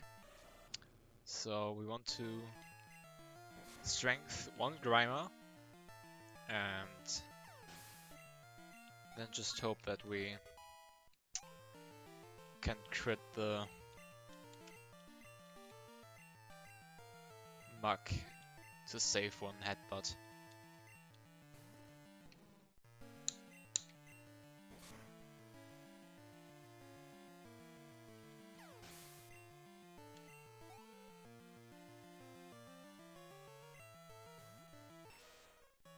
Crit. Close. Okay, flinch is good.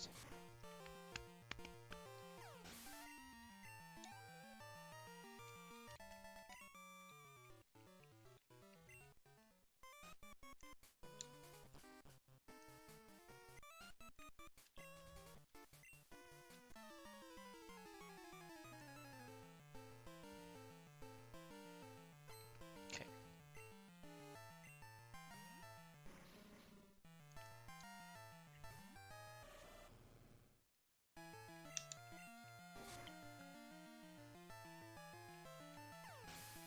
Okay, we're supposed to strength this Grimer, but I'm gonna bite him and hope for a flinch or crit. Wow, okay, that's so good. I saved the strength. Now I should be good again. Because I can spare 1 Ice Punch later on.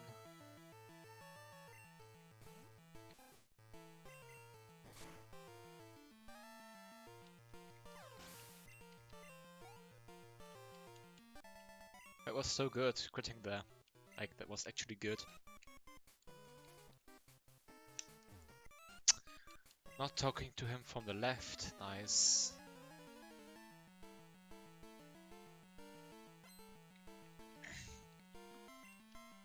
But yeah, right now we're about halfway through the run.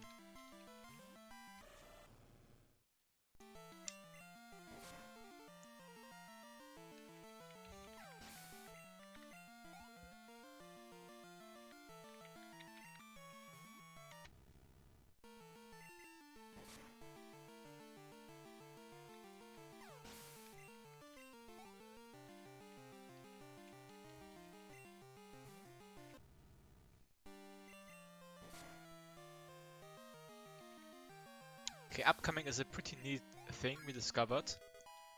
And that is bonk menu. We bonk a wall to pass a rotator. A rotator is a trainer that spins at a given and consistent rate. Fuck, what do I do? I forgot.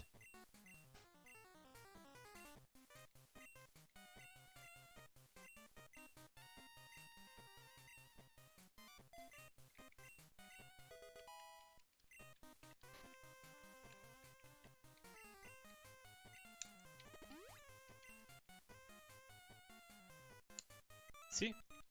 You just passed him. And very smoothly by that too. So this Porygon here is the worst range in the whole game. It's like under 50% to die to a surf. So let's pray we get it. Nope. It's a bit dumb, but was about to be expected.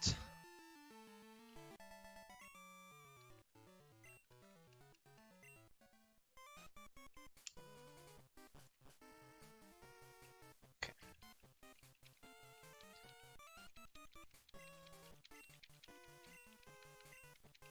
Oh no, it's not the director. It's an imposter!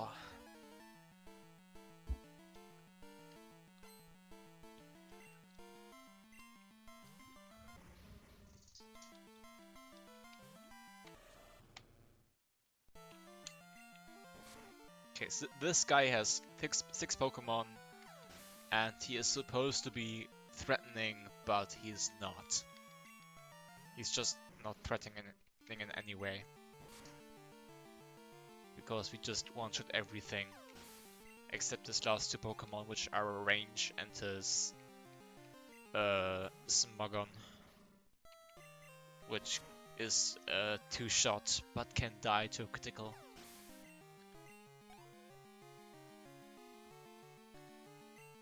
No, it's wheezing in English. Wow, wheezing. Oh my god. Yeah. That's annoying, getting poisoned here.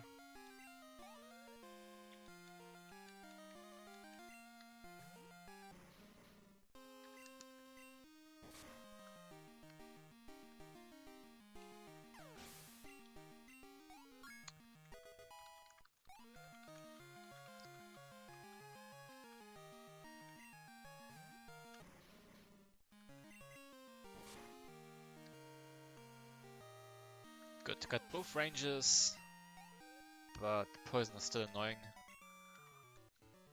Now I have to heal. Also, he talks so much.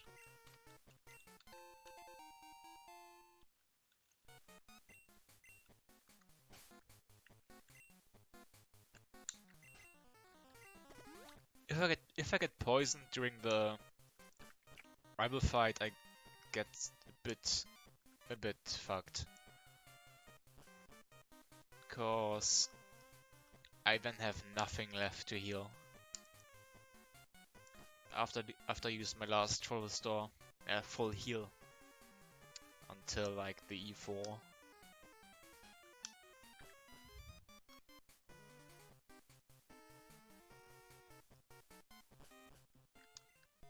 Get on the bike.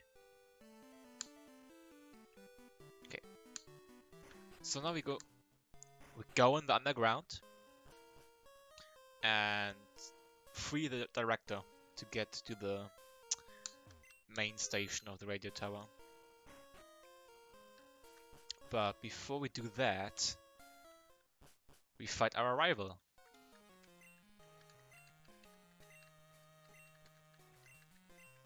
Because he somehow has an obsession with Team Rocket. Maybe it's because he's the son of Giovanni. And yes, this is canon. This guy is the son of Giovanni.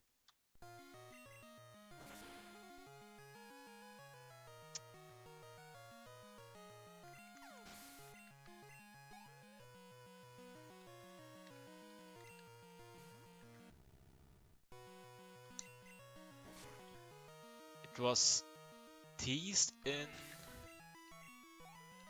Well, it was not confirmed that he is the son of Giovanni in this game or in this gen in general, but it was teased at in Gen 3 and Fire Red and Leaf Green during the islands.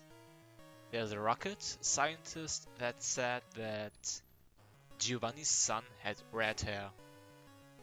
And that's like the first teaser that this guy is Giovanni's son. I mean, if you look at this game and how everything regarding this guy is working out with Team Rocket, and so you might come to the conclusion that he is the son of Giovanni.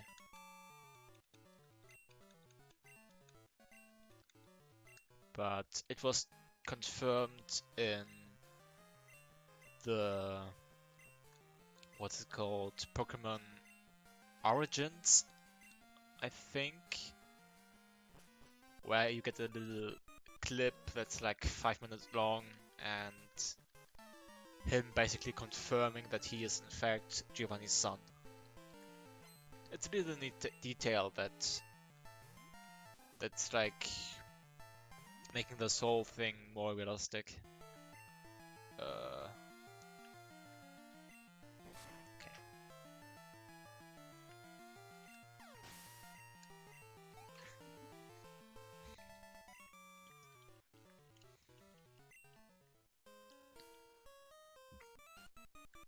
Okay, so we're halfway through the rocket section at this point. Just need to go to the underground, find the director, get his key card, and then stop the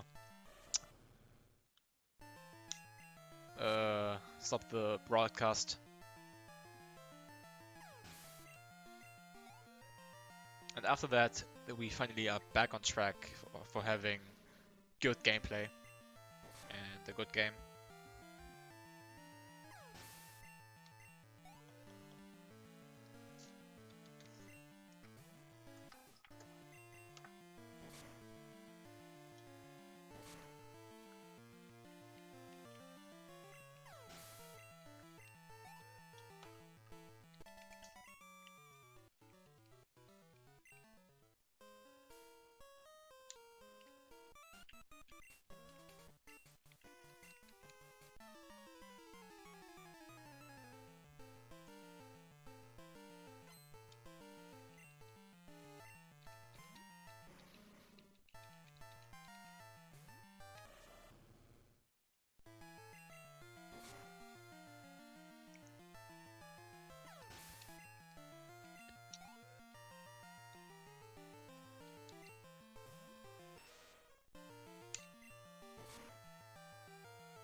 Get the range, nice.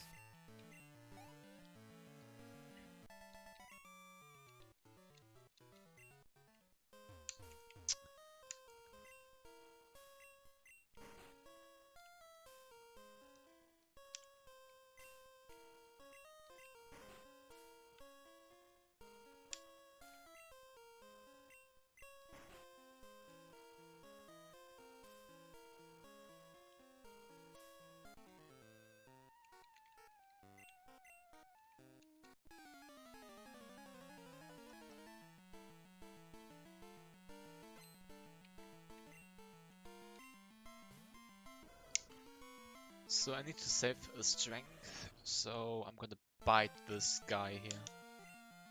I think it dies. I hope it dies. Nope, it doesn't.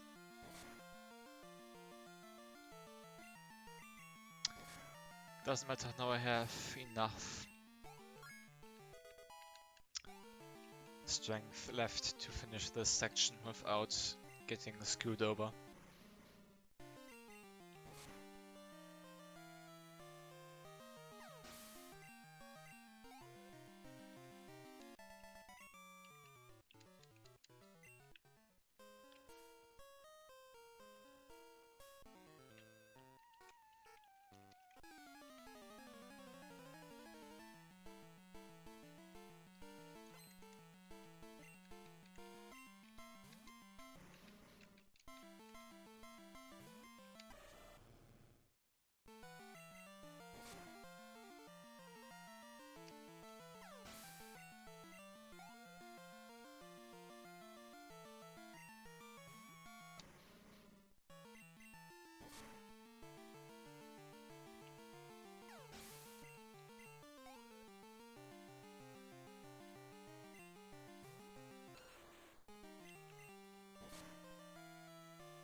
I don't know why I always go down there. Like, I always go down. I don't know why. I need to stop doing that.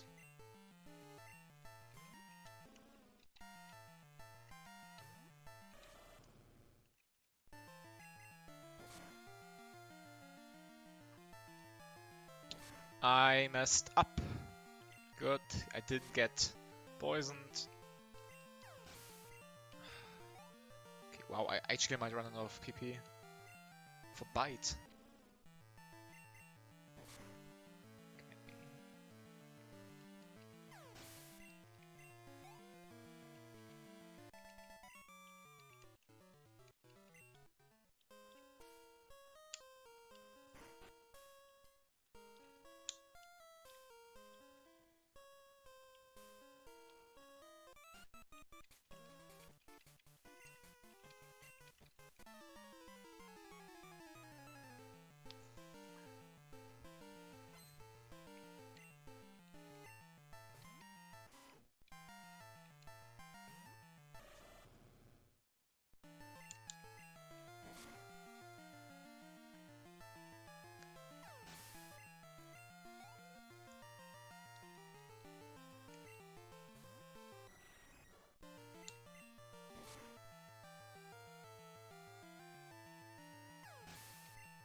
I messed up. I was meant to strength this. I hope this dies. Okay, nice. Okay.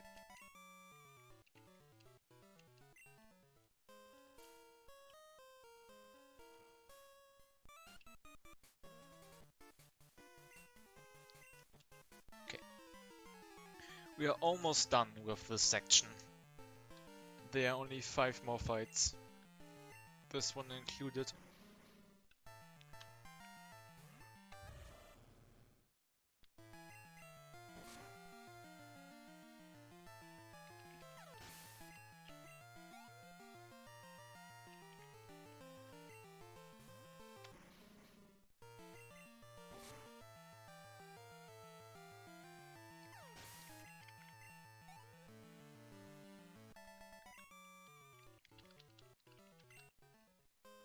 Okay, talk to the director and we are good.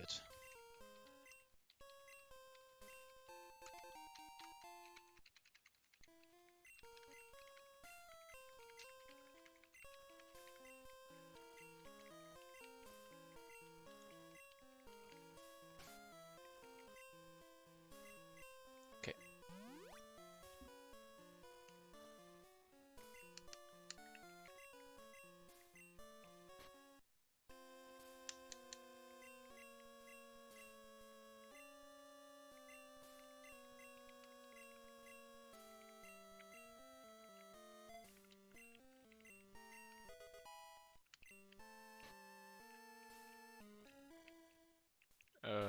What?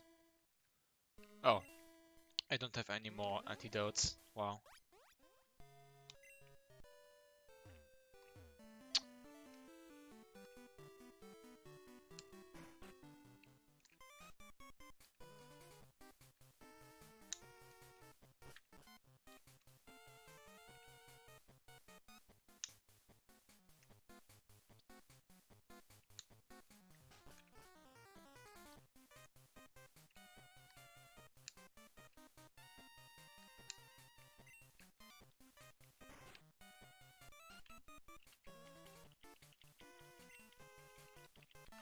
Okay, so we now have Return, and Return is the most overpowered move in the whole game. Because it is dependent on the happiness of your Pokémon. And I think it goes up to 140 power. And our what the fuck? Feraligatr is very happy. So we did a lot of damage.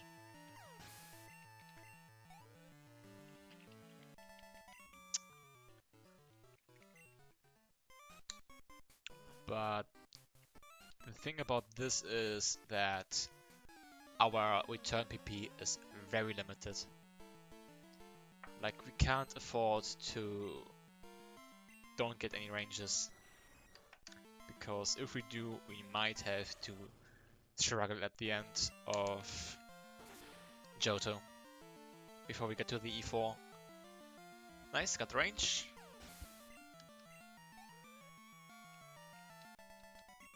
And also we can miss Return in Claire's gym, cause Pokemon can use smoke screen, which lowers your accuracy.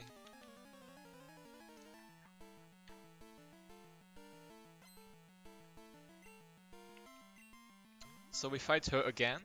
She was the executive we fought in the power station from the lake hideout, and both of her Pokemon are still rangers, which sucks, honestly.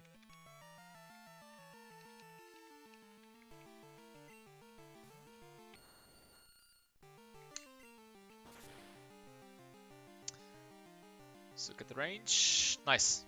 It's good.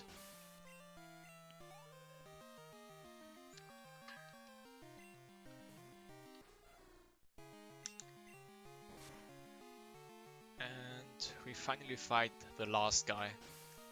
The last rocket in the whole game that we fight. It's over. It's finally over.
Okay, now we get a lot of talking.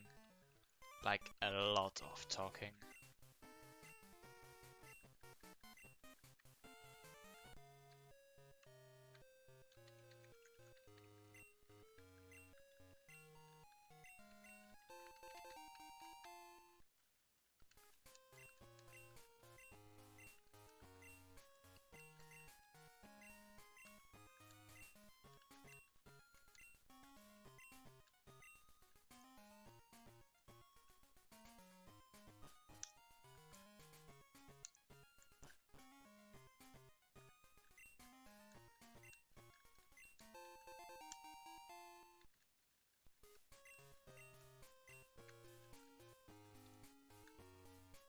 Okay, we just got the pink bow, which increases the damage that normal attacks do by 10%.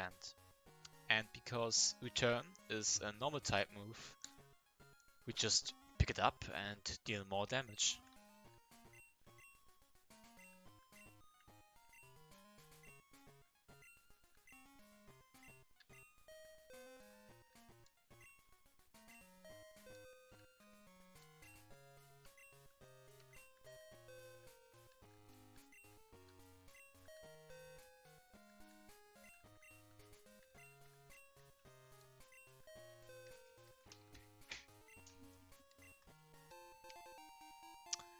So we pick up the radio card because if we don't, we can't get past Snorlax.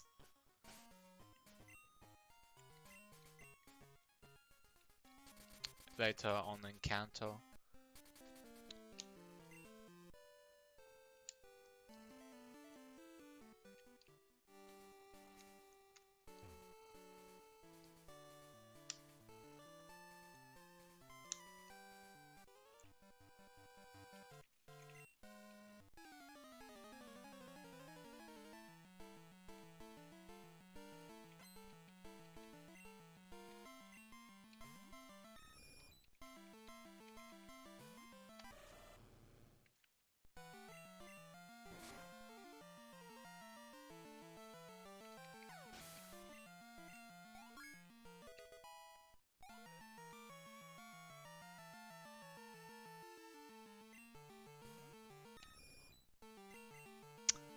Crit hack sucks. Wow, even a crit.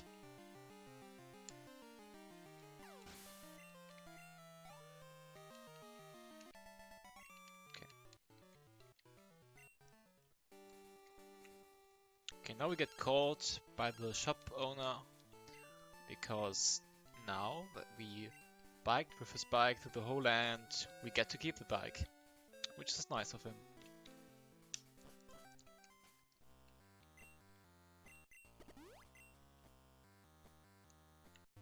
Okay. Doing the ice puzzle here really quick, nothing hard. You know how it goes.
So we're finally in Claire's gym, the Dragon Gym, which is basically only the bikinis and seahorses.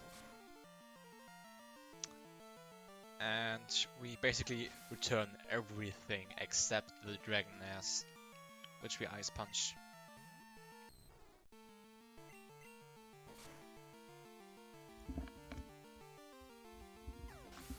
And there's nothing much that can happen here, except that if we get smoke screened and we miss a return, that's like the only bad thing that can happen. It's like 104 to happen in every fight. So not that bad.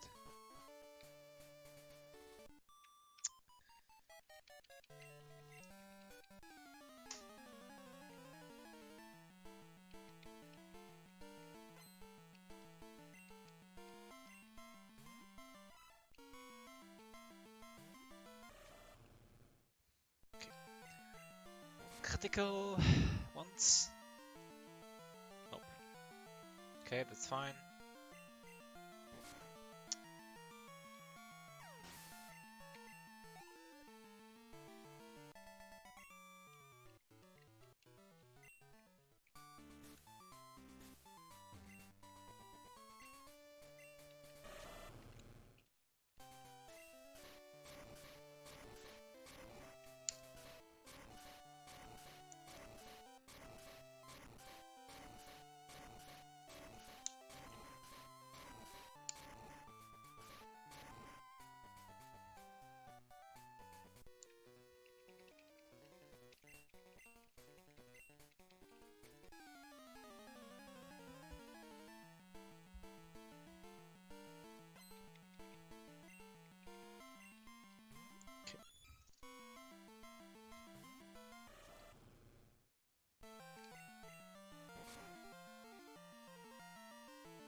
Critical, please. Oh wow. That's nice.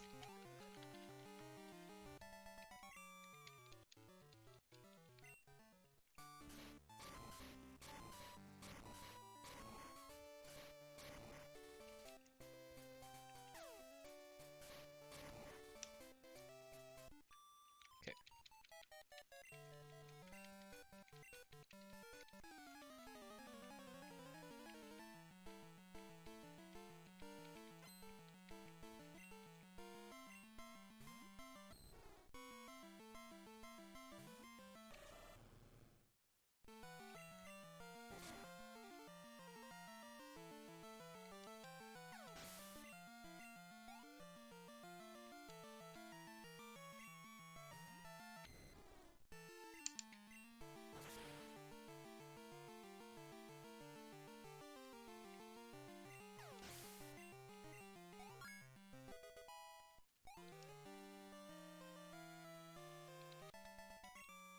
Okay.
Okay, best case scenario is that we crit the Kingdra. Come on. Nope. That's fine.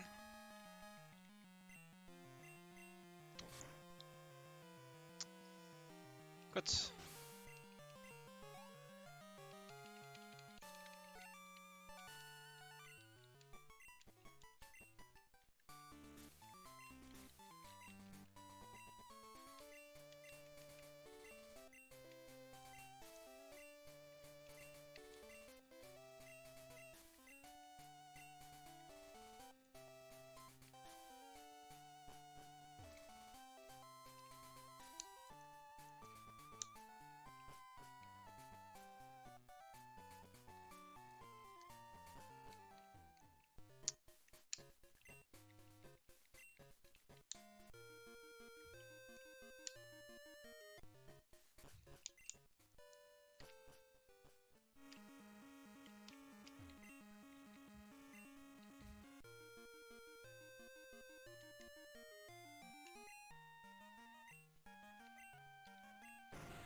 Wait, how? How? How did my repel run out? Okay. Weird. Yeah, because Claire is a little self-centered. Self-centered. She didn't want us to give the badge before we go into a dark cave and find a tooth. So now we found the tooth and she gave us a badge. Which means that we now can finally go to the Elite Four.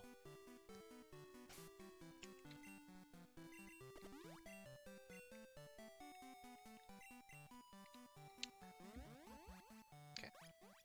And now Professor Elm calls us telling us, hey, congrats on your 8th badge.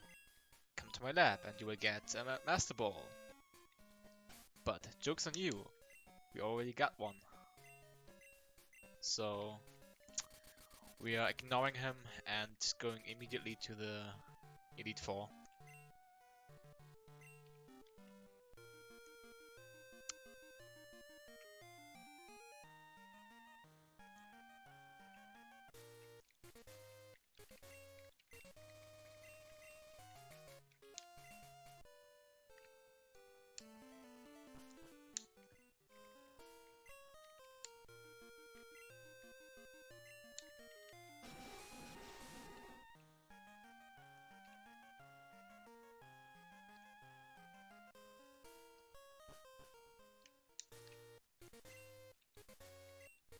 Okay. Up next is like the worst movement in the game, apart from Rock Tunnel and Mount Silver. Because if you go one step too far, you hit the trainer. That's optional.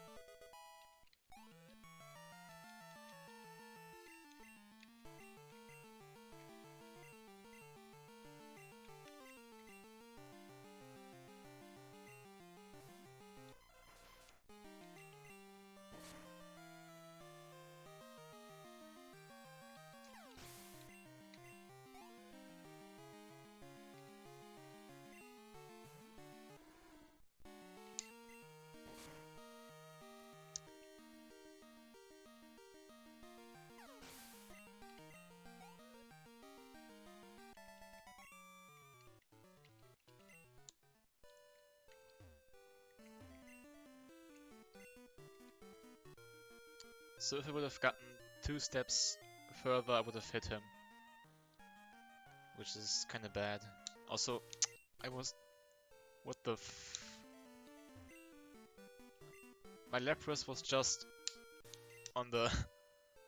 on the track. Why? What? Okay. That's a weird glitch.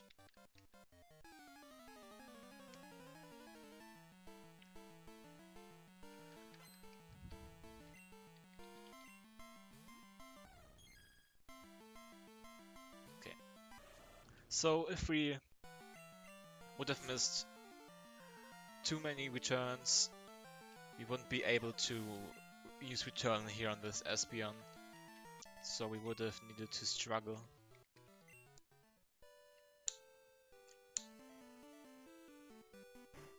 So, taking the heal.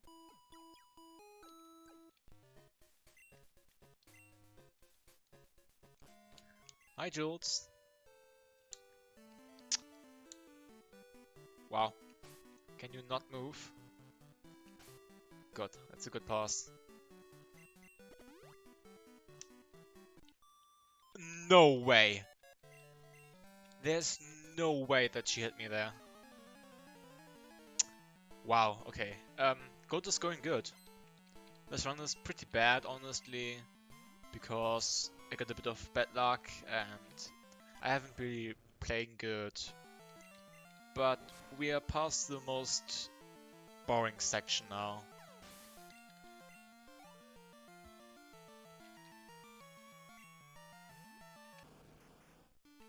But like that, I can't believe I've hit her, like, honestly.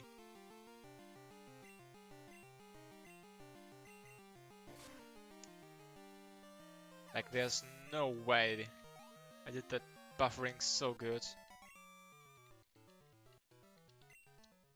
But the good thing is, this is only the second optional train I hit.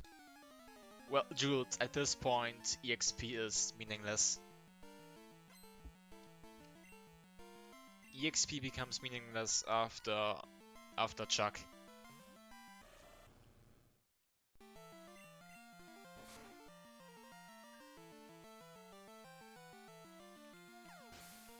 Or I would say after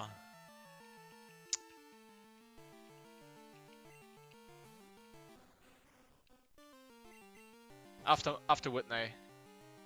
If you get after Whitney somehow extra EXP to get to level 28, that's good. After that, it's meaningless. Dude, this game is so optimized that getting to level 28 for Jolteon is like the only thing that's good. The rest is already almost perfect. Wait, did I repel? Yeah, I did repel.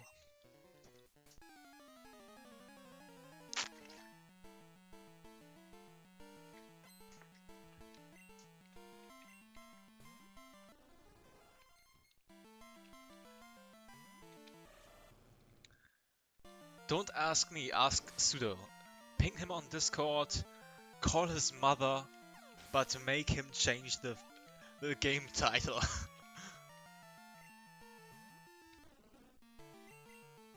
I can't do nothing right now.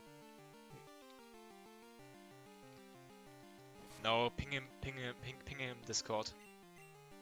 That's like the best way to reach out to him.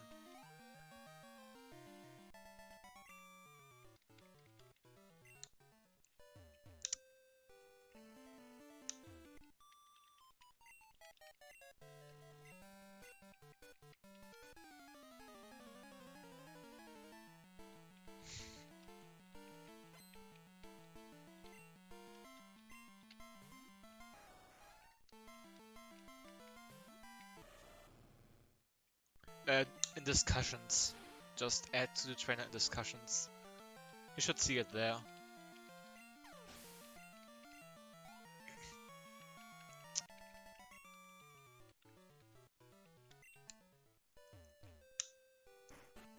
Okay.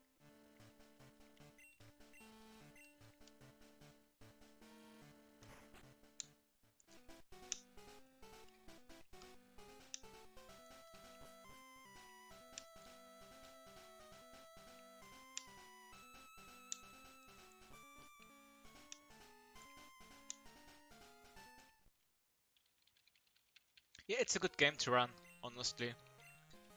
It's fun.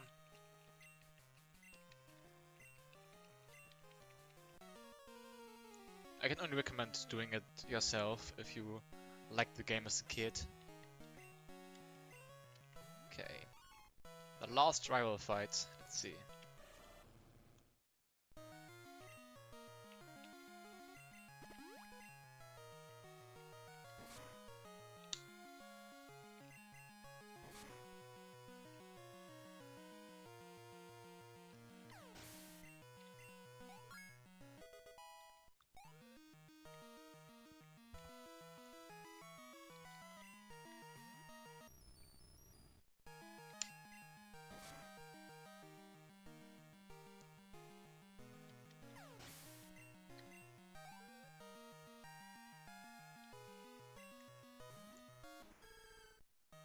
Yeah, that's good.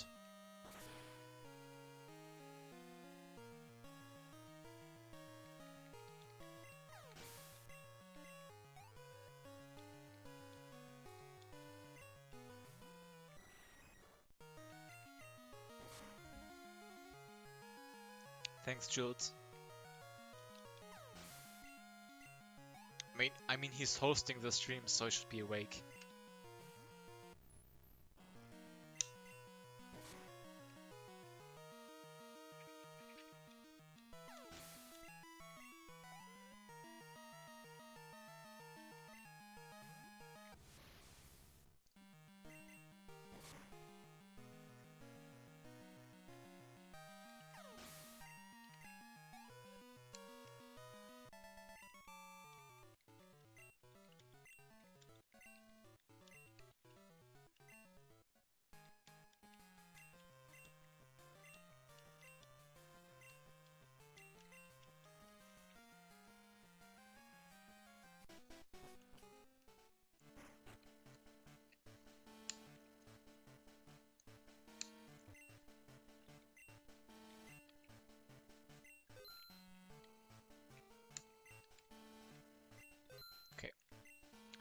So this is the last shopping we did in the run. We don't need anything more than that. And now we go for the first Elite Four member. Will.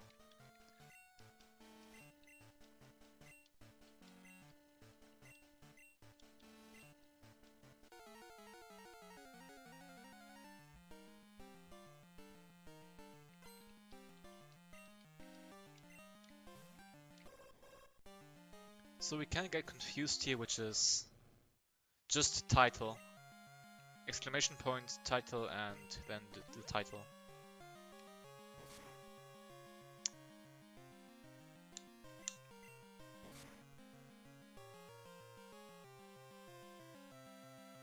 Same goes for game, just exclamation point, game, and then the game.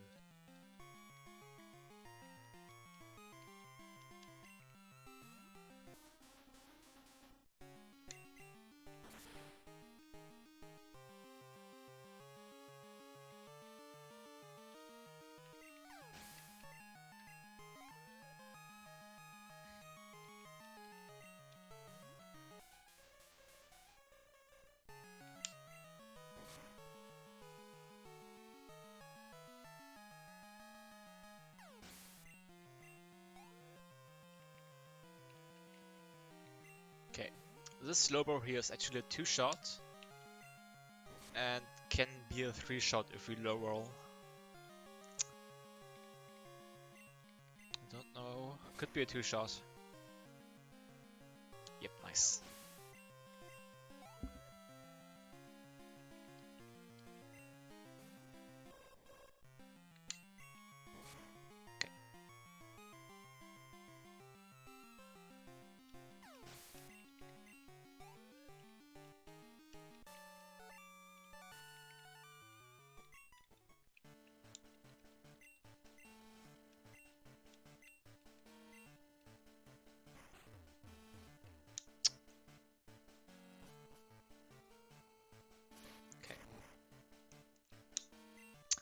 Why did it go? Okay. Okay, thanks much. So the Elite Four is not that bad, honestly. There's like a very tiny chance that we die. Also, please don't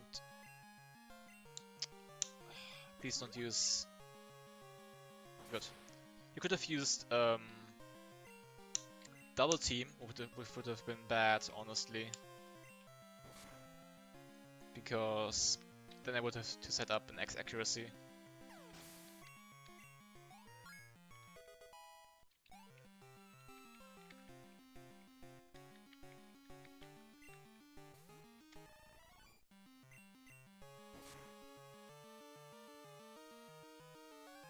Nah, it's okay.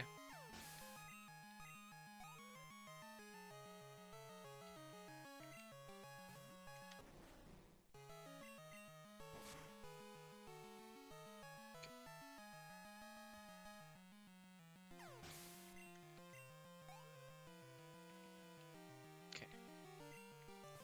This mug is a 2-shot, so we want to see a crit here. Critical. Close. Okay, now it's a bit bad because he minimized. And yeah. We have to heal for land, so I'm thinking about when to heal next. Oh god, don't do it. Wow. This was a bad Koga, honestly. I'm gonna heal now. And just hope I get a good Karen fight. Also just realized my PB Koga is very bad. Like, very bad.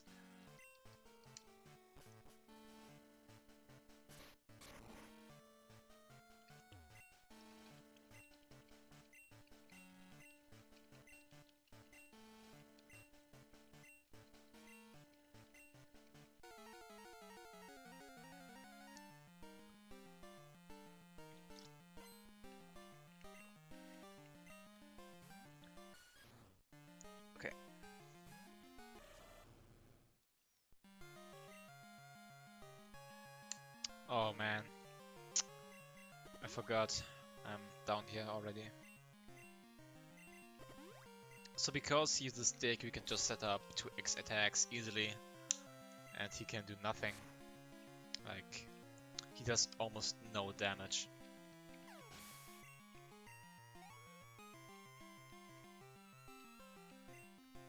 This is the easiest fight in the E4 by far. Because you can't get confused, you can't get your... You can't miss any moves by reducing your accuracy. This is just set up, 2x attacks and return. Okay, bye March, good luck.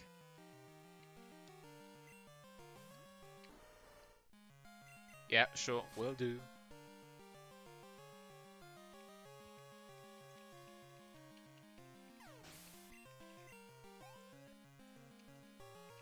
Okay. And now we Ice Punch the Onyx, because I said Ice Punch. Okay.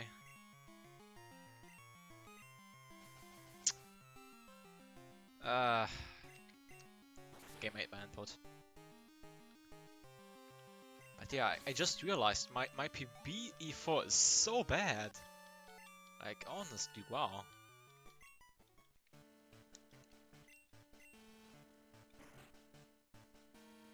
It just lost like 30 seconds almost.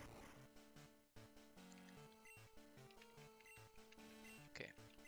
But yeah, the E4 is pretty easy. Except for Karen. Because of Umbreon. The Umbreon can use Sand Attack and lower my accuracy, and it's also a 2-shot. So best case is he doesn't use Sand Attack and I crit him. That's like the best case scenario. Also, it knows Confuse Ray apparently.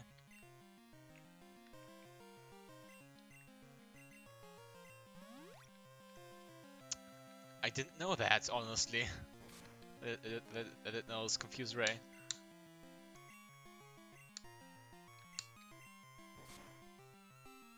By the way, Umbreon is the best evolution. Fight me if you disagree. Yeah.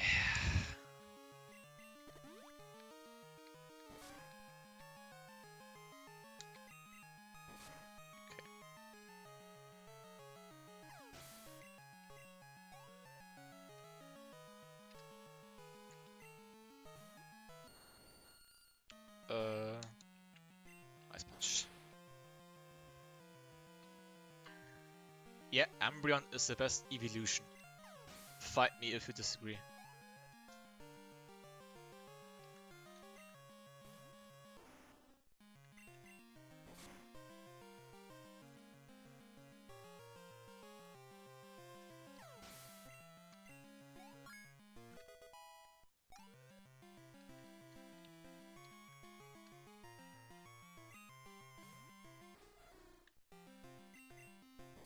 I was supposed to return this. I hope it doesn't matter. Wow. Okay, it doesn't matter. Wow. Because I crit. Disagree. I don't like Espeon. Like, I don't see why it's so loved than it is.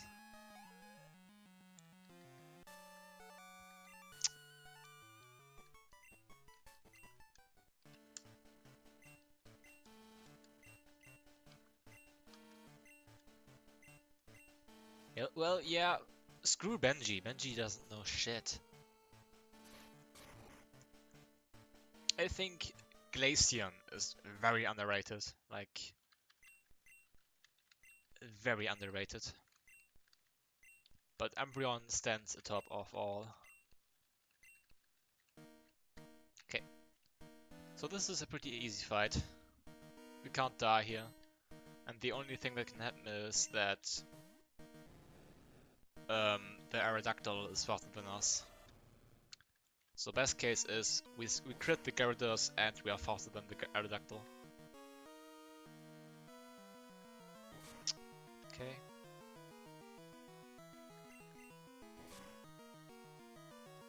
Jolteon is pretty cool, yeah. It's like my third favorite. Maybe even second favorite. I can't really put um, it into perspective if I like Glaceon more or Jolteon. Also, I fucked up.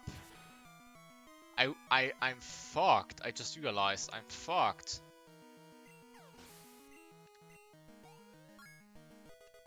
I need surf. I need 2 surfs. And I have 0 surfs. This is unexpected.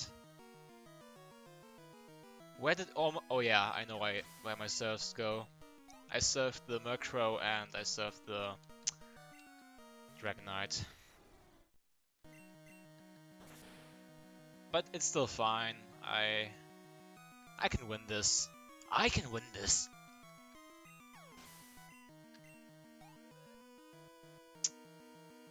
Okay, I just gonna ice punch this too.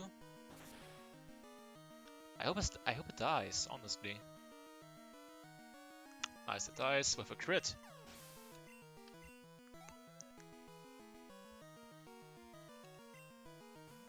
Just gonna ice punch this too.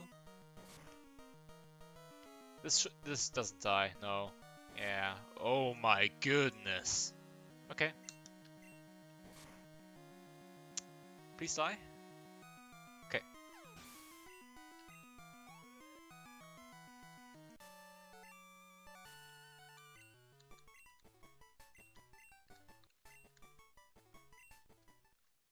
So, fun fact. We are not done. We are not done with this game yet. We beat the E4, we became the champion, but the goal of this run is to beat Red on top of Mount Silver. And for that, we have to go and beat all 8 gyms in Kanto 2. So now we will just do this little cutscene here, save the game, and then reset and go to Kanto.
So we talked to Professor Elm because he gave us a ticket for the ship that brings us to Kanto.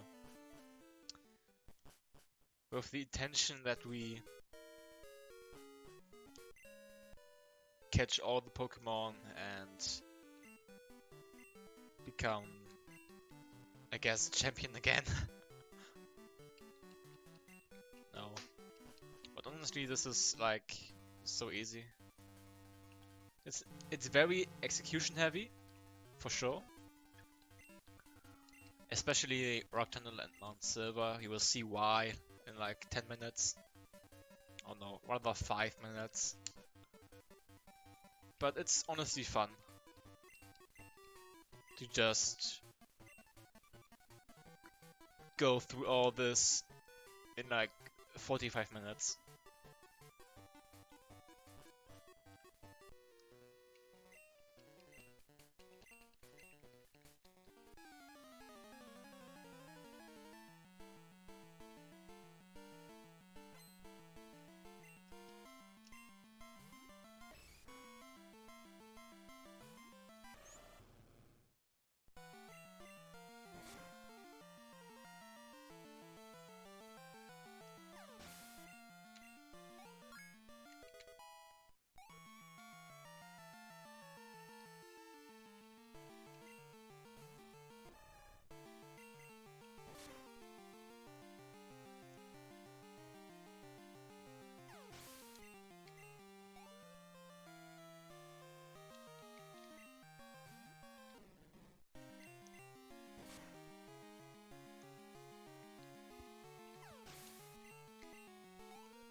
But yeah, this guy here was slacking off and not doing his work. So his coworker sent us out to find him and beat his ass. So that he will so that he will go back to work and that he will let us pass. Because we need to find a little girl that was playing hide and seek with her grandpa, and she somehow managed to get past all of this and end up next to the captain. So we rescue her from the pedophile captain and return her to her grandpa.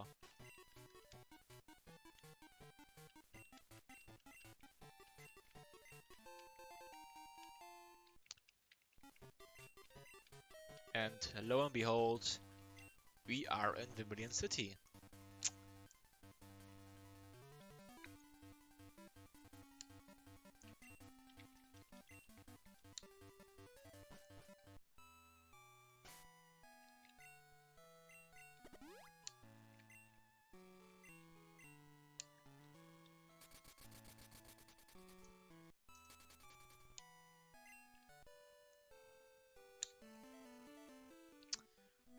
So upcoming next is a very hard section, execution-wise, because we need to go through Rock Tunnel without flash, and it's pitch dark in there.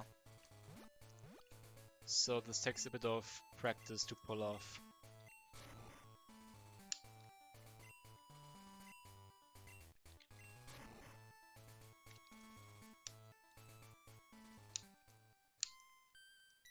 But first we fight this guy here.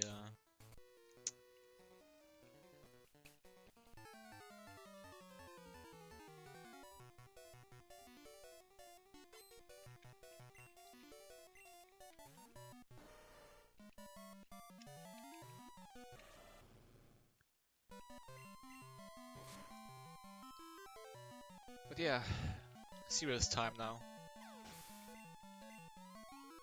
If I get lost, I'm just fucked, honestly.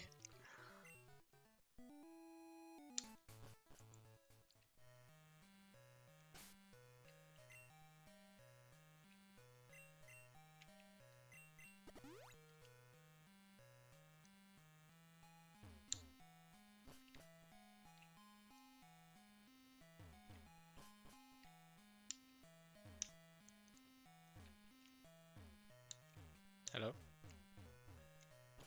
Okay.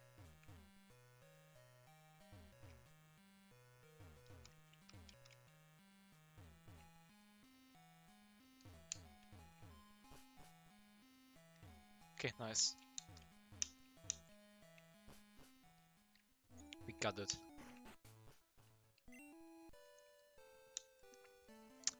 Was a bit bad in the middle, but still fine.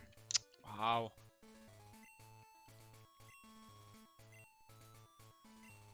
Also, I always miss this text box here. I don't know why. But yeah, as you saw, we entered the center here because we need to teleport here in like 15 minutes to bring this guy his power part or machine part.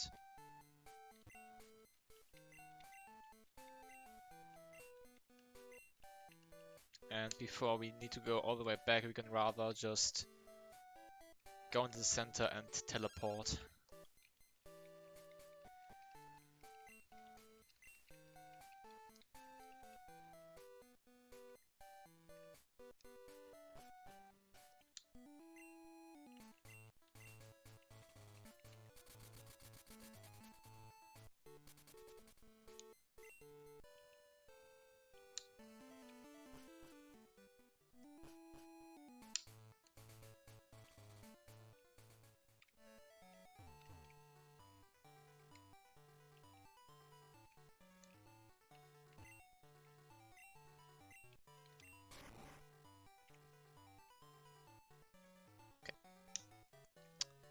Yes, so as you might remember, with twins, what Pokemon they bring out first depends on which one of them you talk to. In this fight, it doesn't matter at all, because we one-shot both of them with return.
Okay, and now we fight the first trainer, or rather the first gym leader in Kanto, Erica.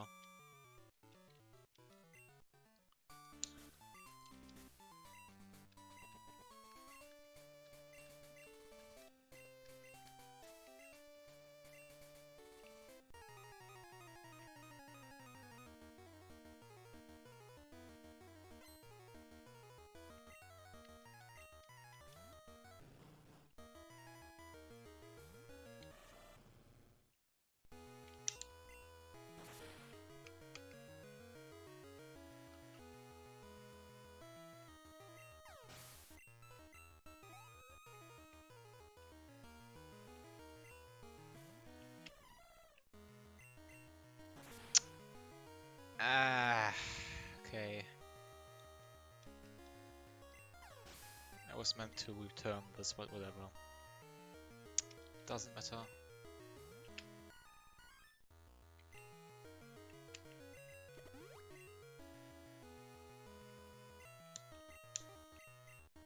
Like, why doesn't it go up?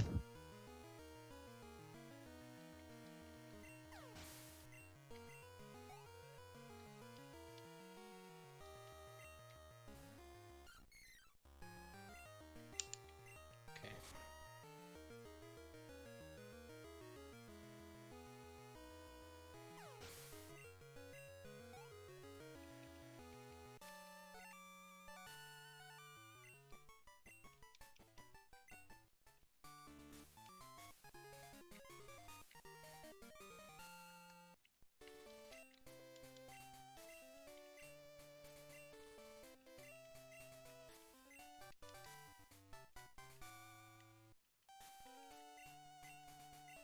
Okay, we have one more spinner before us. It's the last spinner in the game. And I'm gonna YOLO her.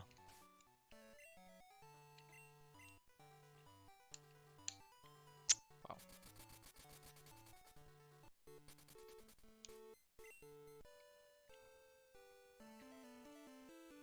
Ah, shit.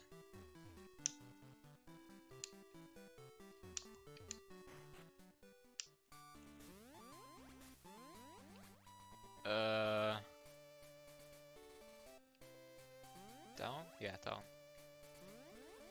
No, not down. Right, left. Left, yeah. My notes are not good. My notes are bad at this point here. I have to... Where am I? Shit. Yeah, I changed my notes recently and I somehow deleted the part where the solution for this puzzle is.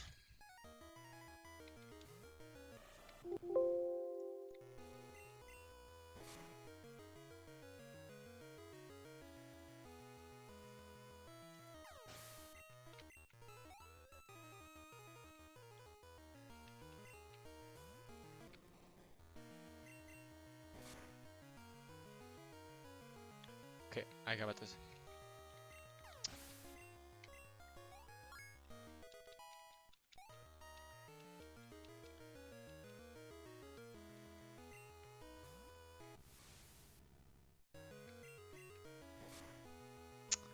Good. Right, up, down. Right, up, down.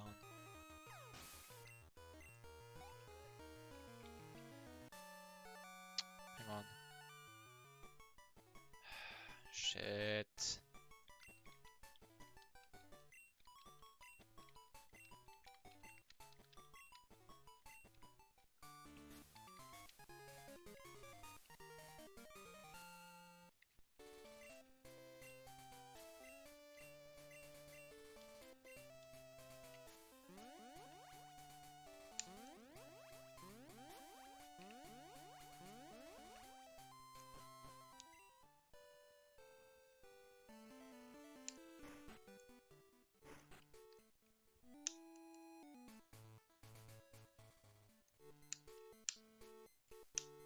Okay.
That sucks.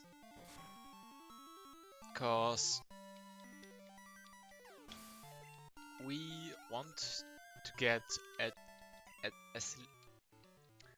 oh, fuck, okay. If we get too much damage, we have to heal for the red fight. And healing obviously loses time. And we can get maximum under 138 HP. So getting any damage is a bit tilting at this point.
So we just interrupted Misty at a date because we are a bad person and now she wants to fight us.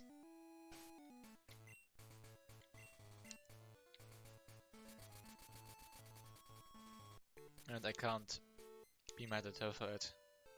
I mean, if someone were to scare my date away, I would also want to fight them.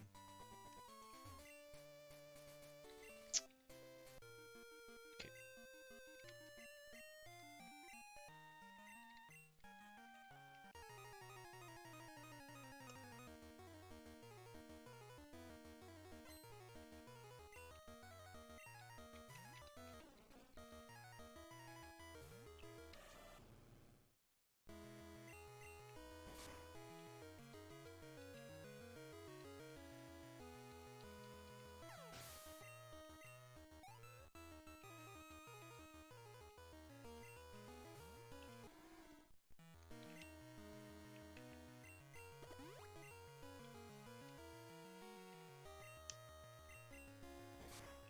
Okay, I somehow still have my awakenings in my bag. I don't know why, because I was supposed to toss them at some point. Doesn't matter.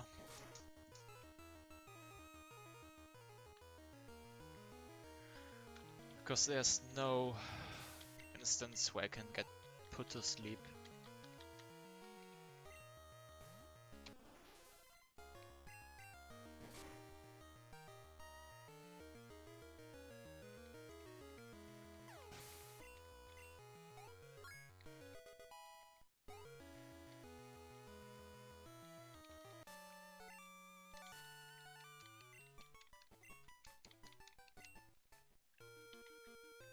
Benji, what's up, my dude?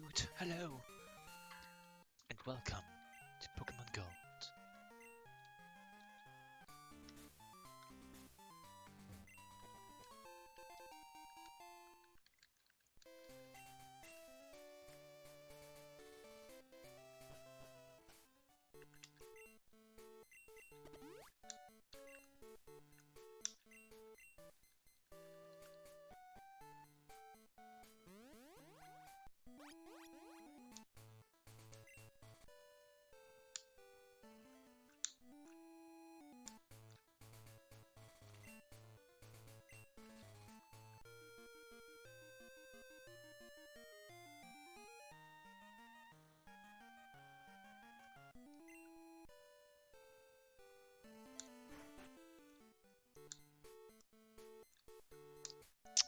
Wow, okay.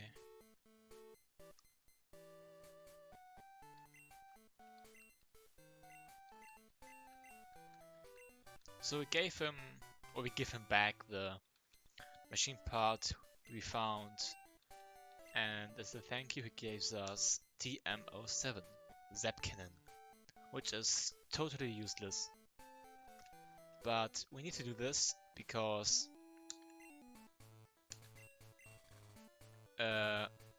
god damn it, I flew into the wrong town.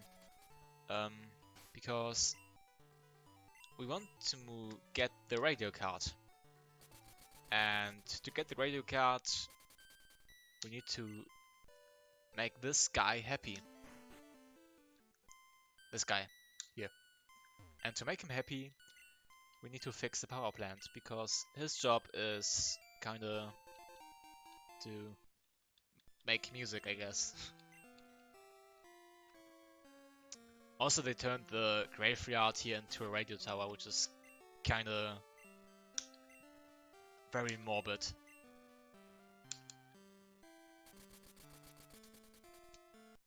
But yeah. We need the expansion card from this guy because we need to get past Snorlax to get to Brock and Blaine. And basically the other 4 gyms. So we do this little quest, get the expansion card, and then we can go our merry way.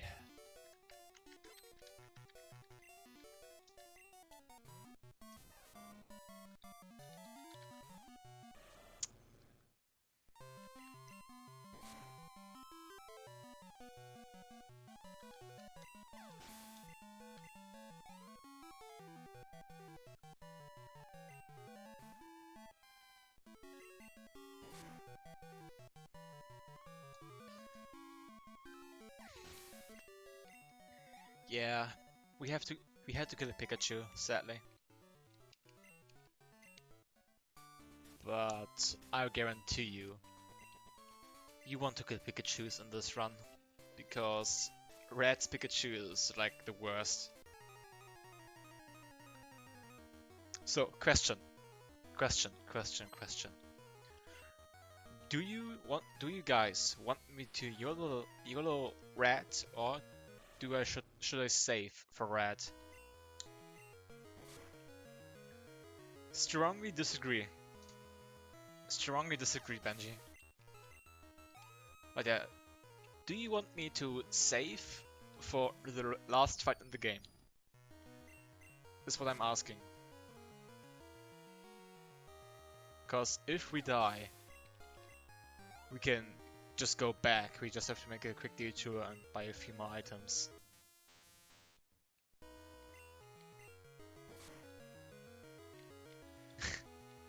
I love you too, Benji.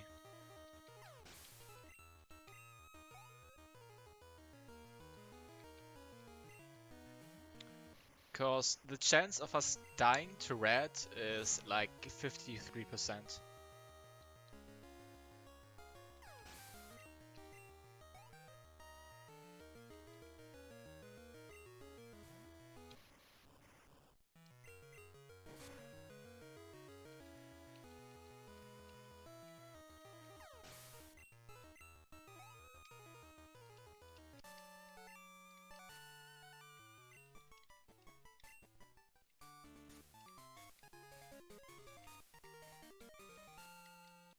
No, I'm asking you guys. Don't tell me, I don't know, whatever. Like, I'm asking you.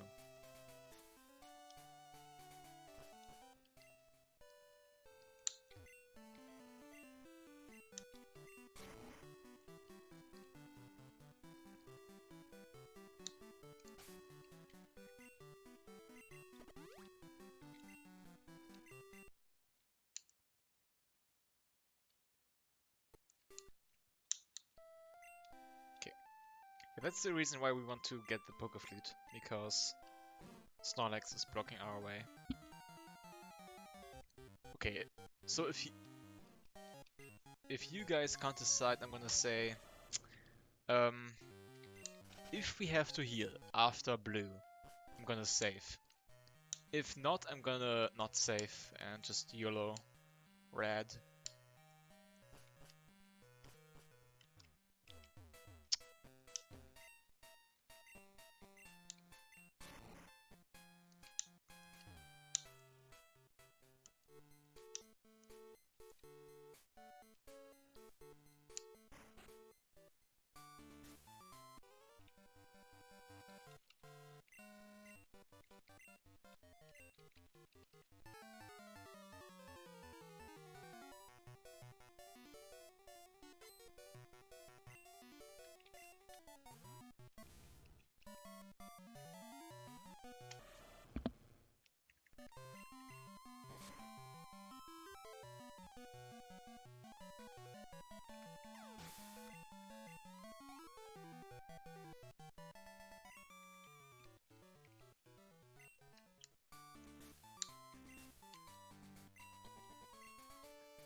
I mean, isn't Sandslash rock and ground type? I actually don't know. But yeah, Brock is the easiest gym fight by far. You just use Surf 5 times.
Hello?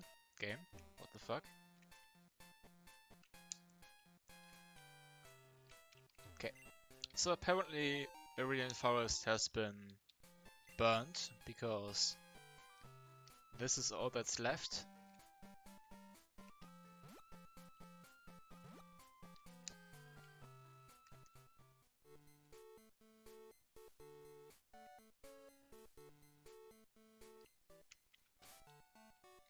This movement is so weird.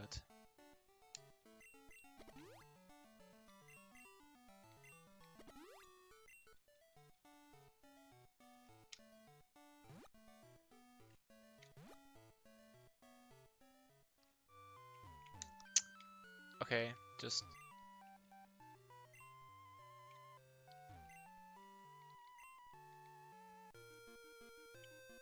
This was very bad movement. Very bad.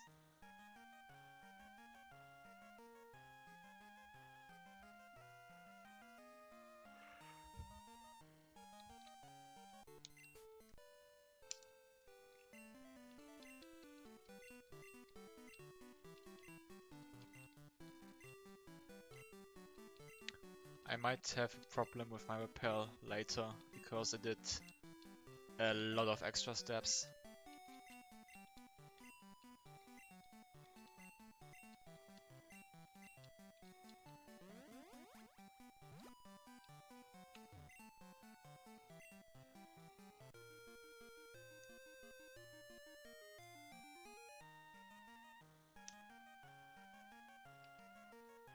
Nice. So I did a bit of a risky strat there called Keyser Charge. Normally you don't need to pass this guy, you can just rock around him. But because I did very bad movement, I just said fuck it and just went past him.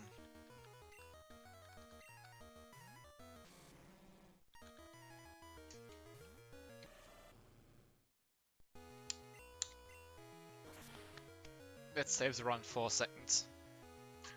Not much, but it's something.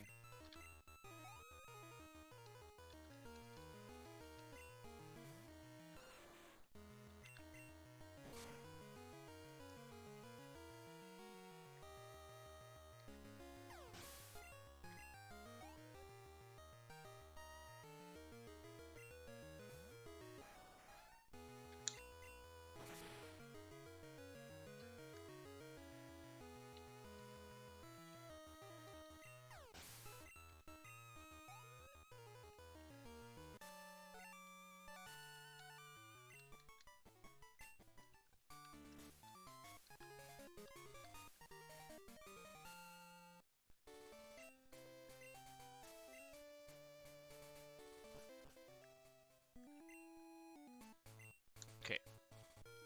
So my repel is definitely going to run out before I reach the shore, so I might have to YOLO a few tides. Wow, just barely. Okay, not that barely, but still.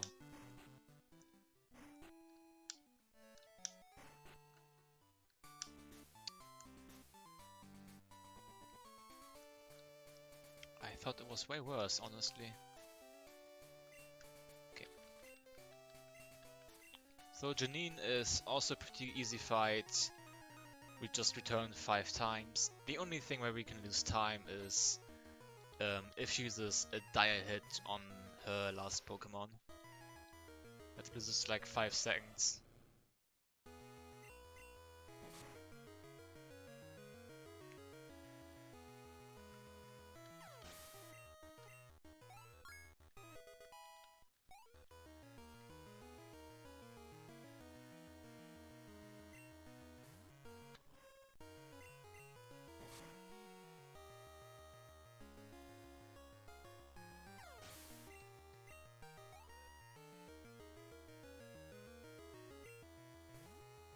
Hi Sudo, what's up? How are you?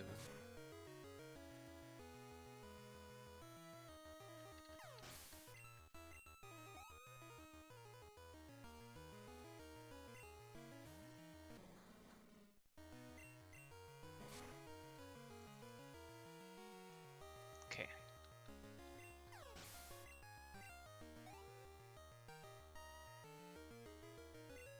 Okay, just don't use dire hit. God damn it. Okay, that's 5 seconds lost.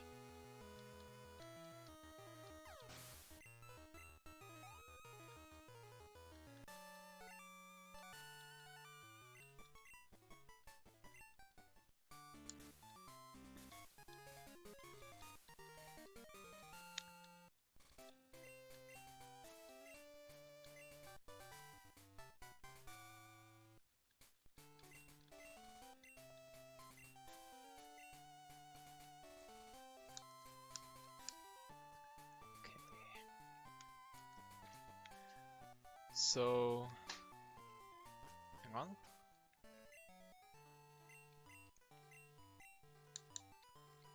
So in the next fight, we don't want to get damaged at all. We want to see mirror move at best. I also go too far here, because if we get damaged, we need to heal for red, and that loses time, of course.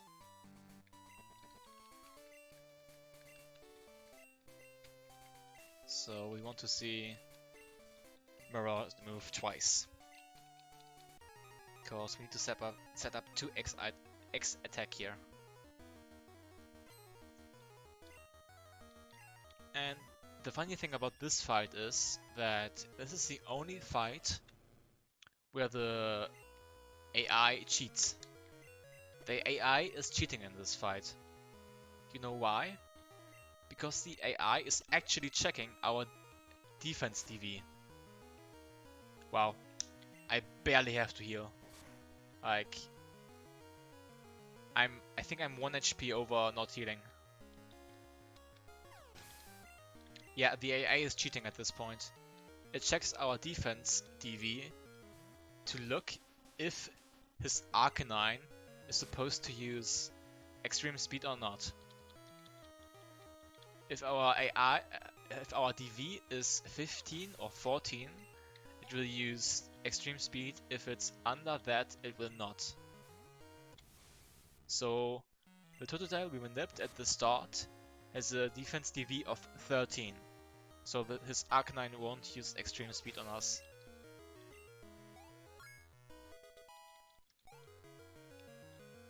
But yeah, I just checked, I need to be at 182 HP, so I don't need to heal. Which means we're going to YOLO Red, because I want to get that sub 330.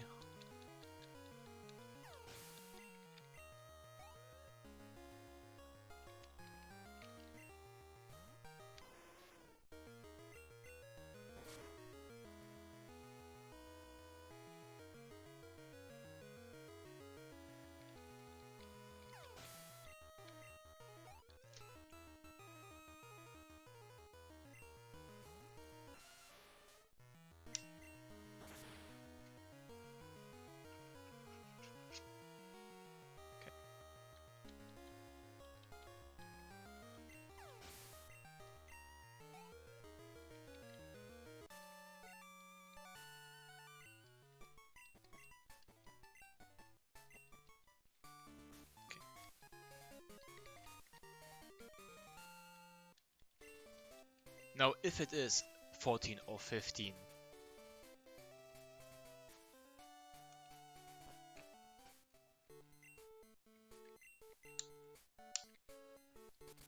okay. Now we talk to Oak to get permission to enter Mount Silver, and then we will go there and fight Red.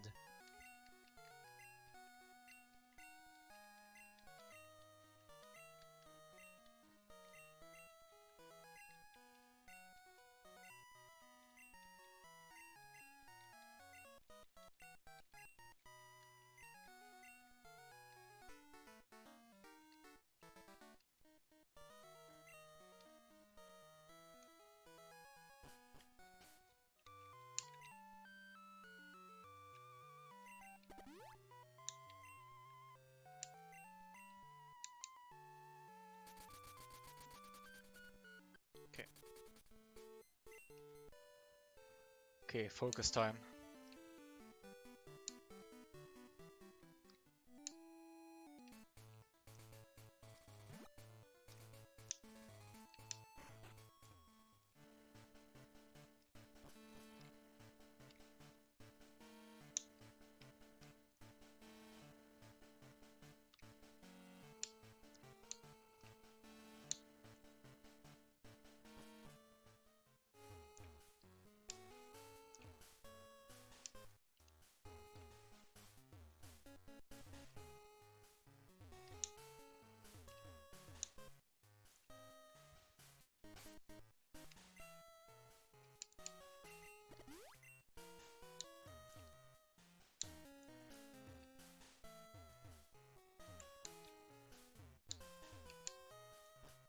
Nice. Very good. Very good, Mount Silver.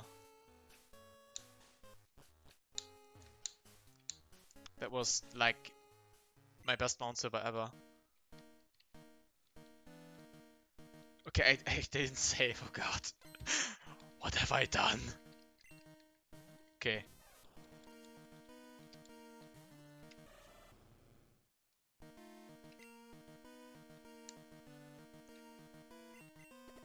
Charm, charm, charm, charm. No!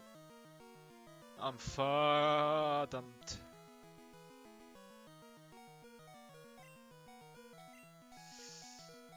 Yeah, dead.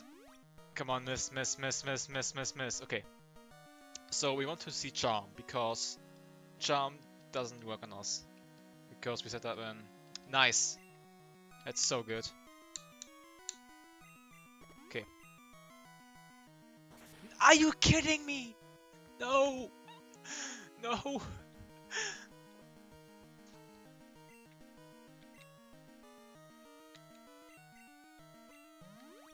Okay, so we want to see Charm because we set them guard spec and that means Charm doesn't work on us.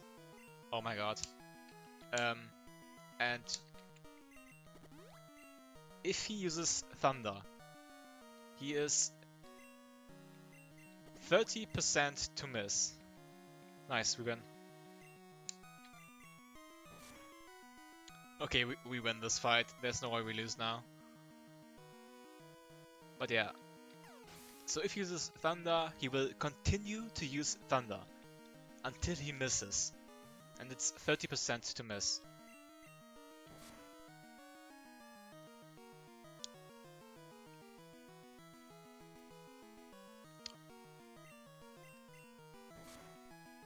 So, yeah, GG, I win.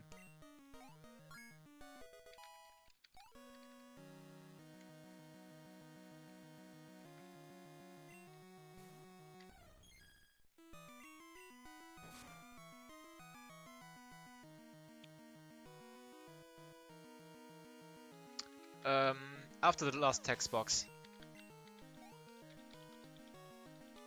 So, after the fight, it will go black for a second, then he will talk to me with like 3 points, 3 dots, and after that text box is cleared, it's time. Also nice, no body slam.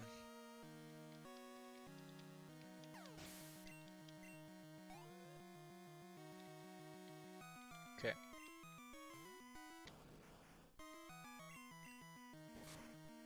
This is not gonna be sub 330 by the way, because every Thunder loses 20 seconds.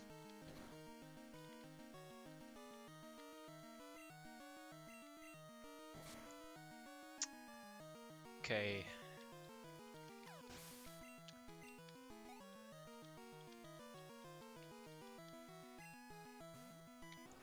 The last Pokemon is the Charizard. Yeah, I even YOLO'd Red and didn't save, but I got fucked over. Okay, can't die now. Nice, GG. Okay, timer's coming up.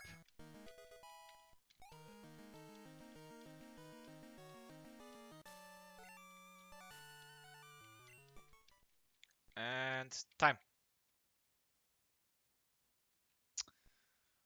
3:30:26.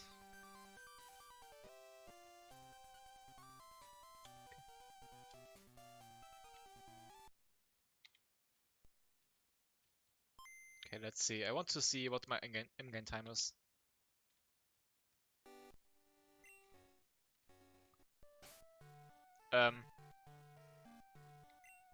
Okay, I just realized this doesn't work that way. No, I didn't save. Doesn't matter, I finished the run. But what we can do now is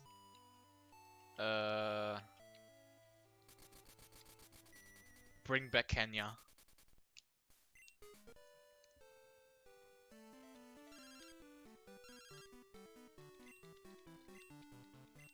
Yeah, I never did that, Sudo. I never did that before. I always just go, okay, I'm done. Goodbye.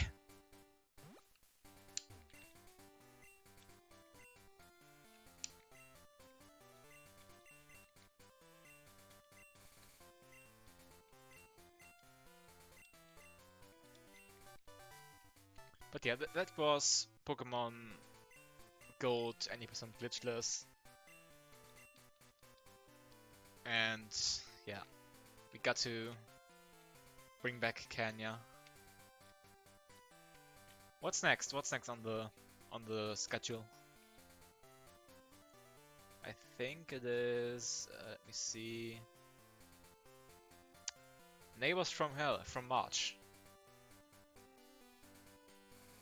and we still have like a few minutes left.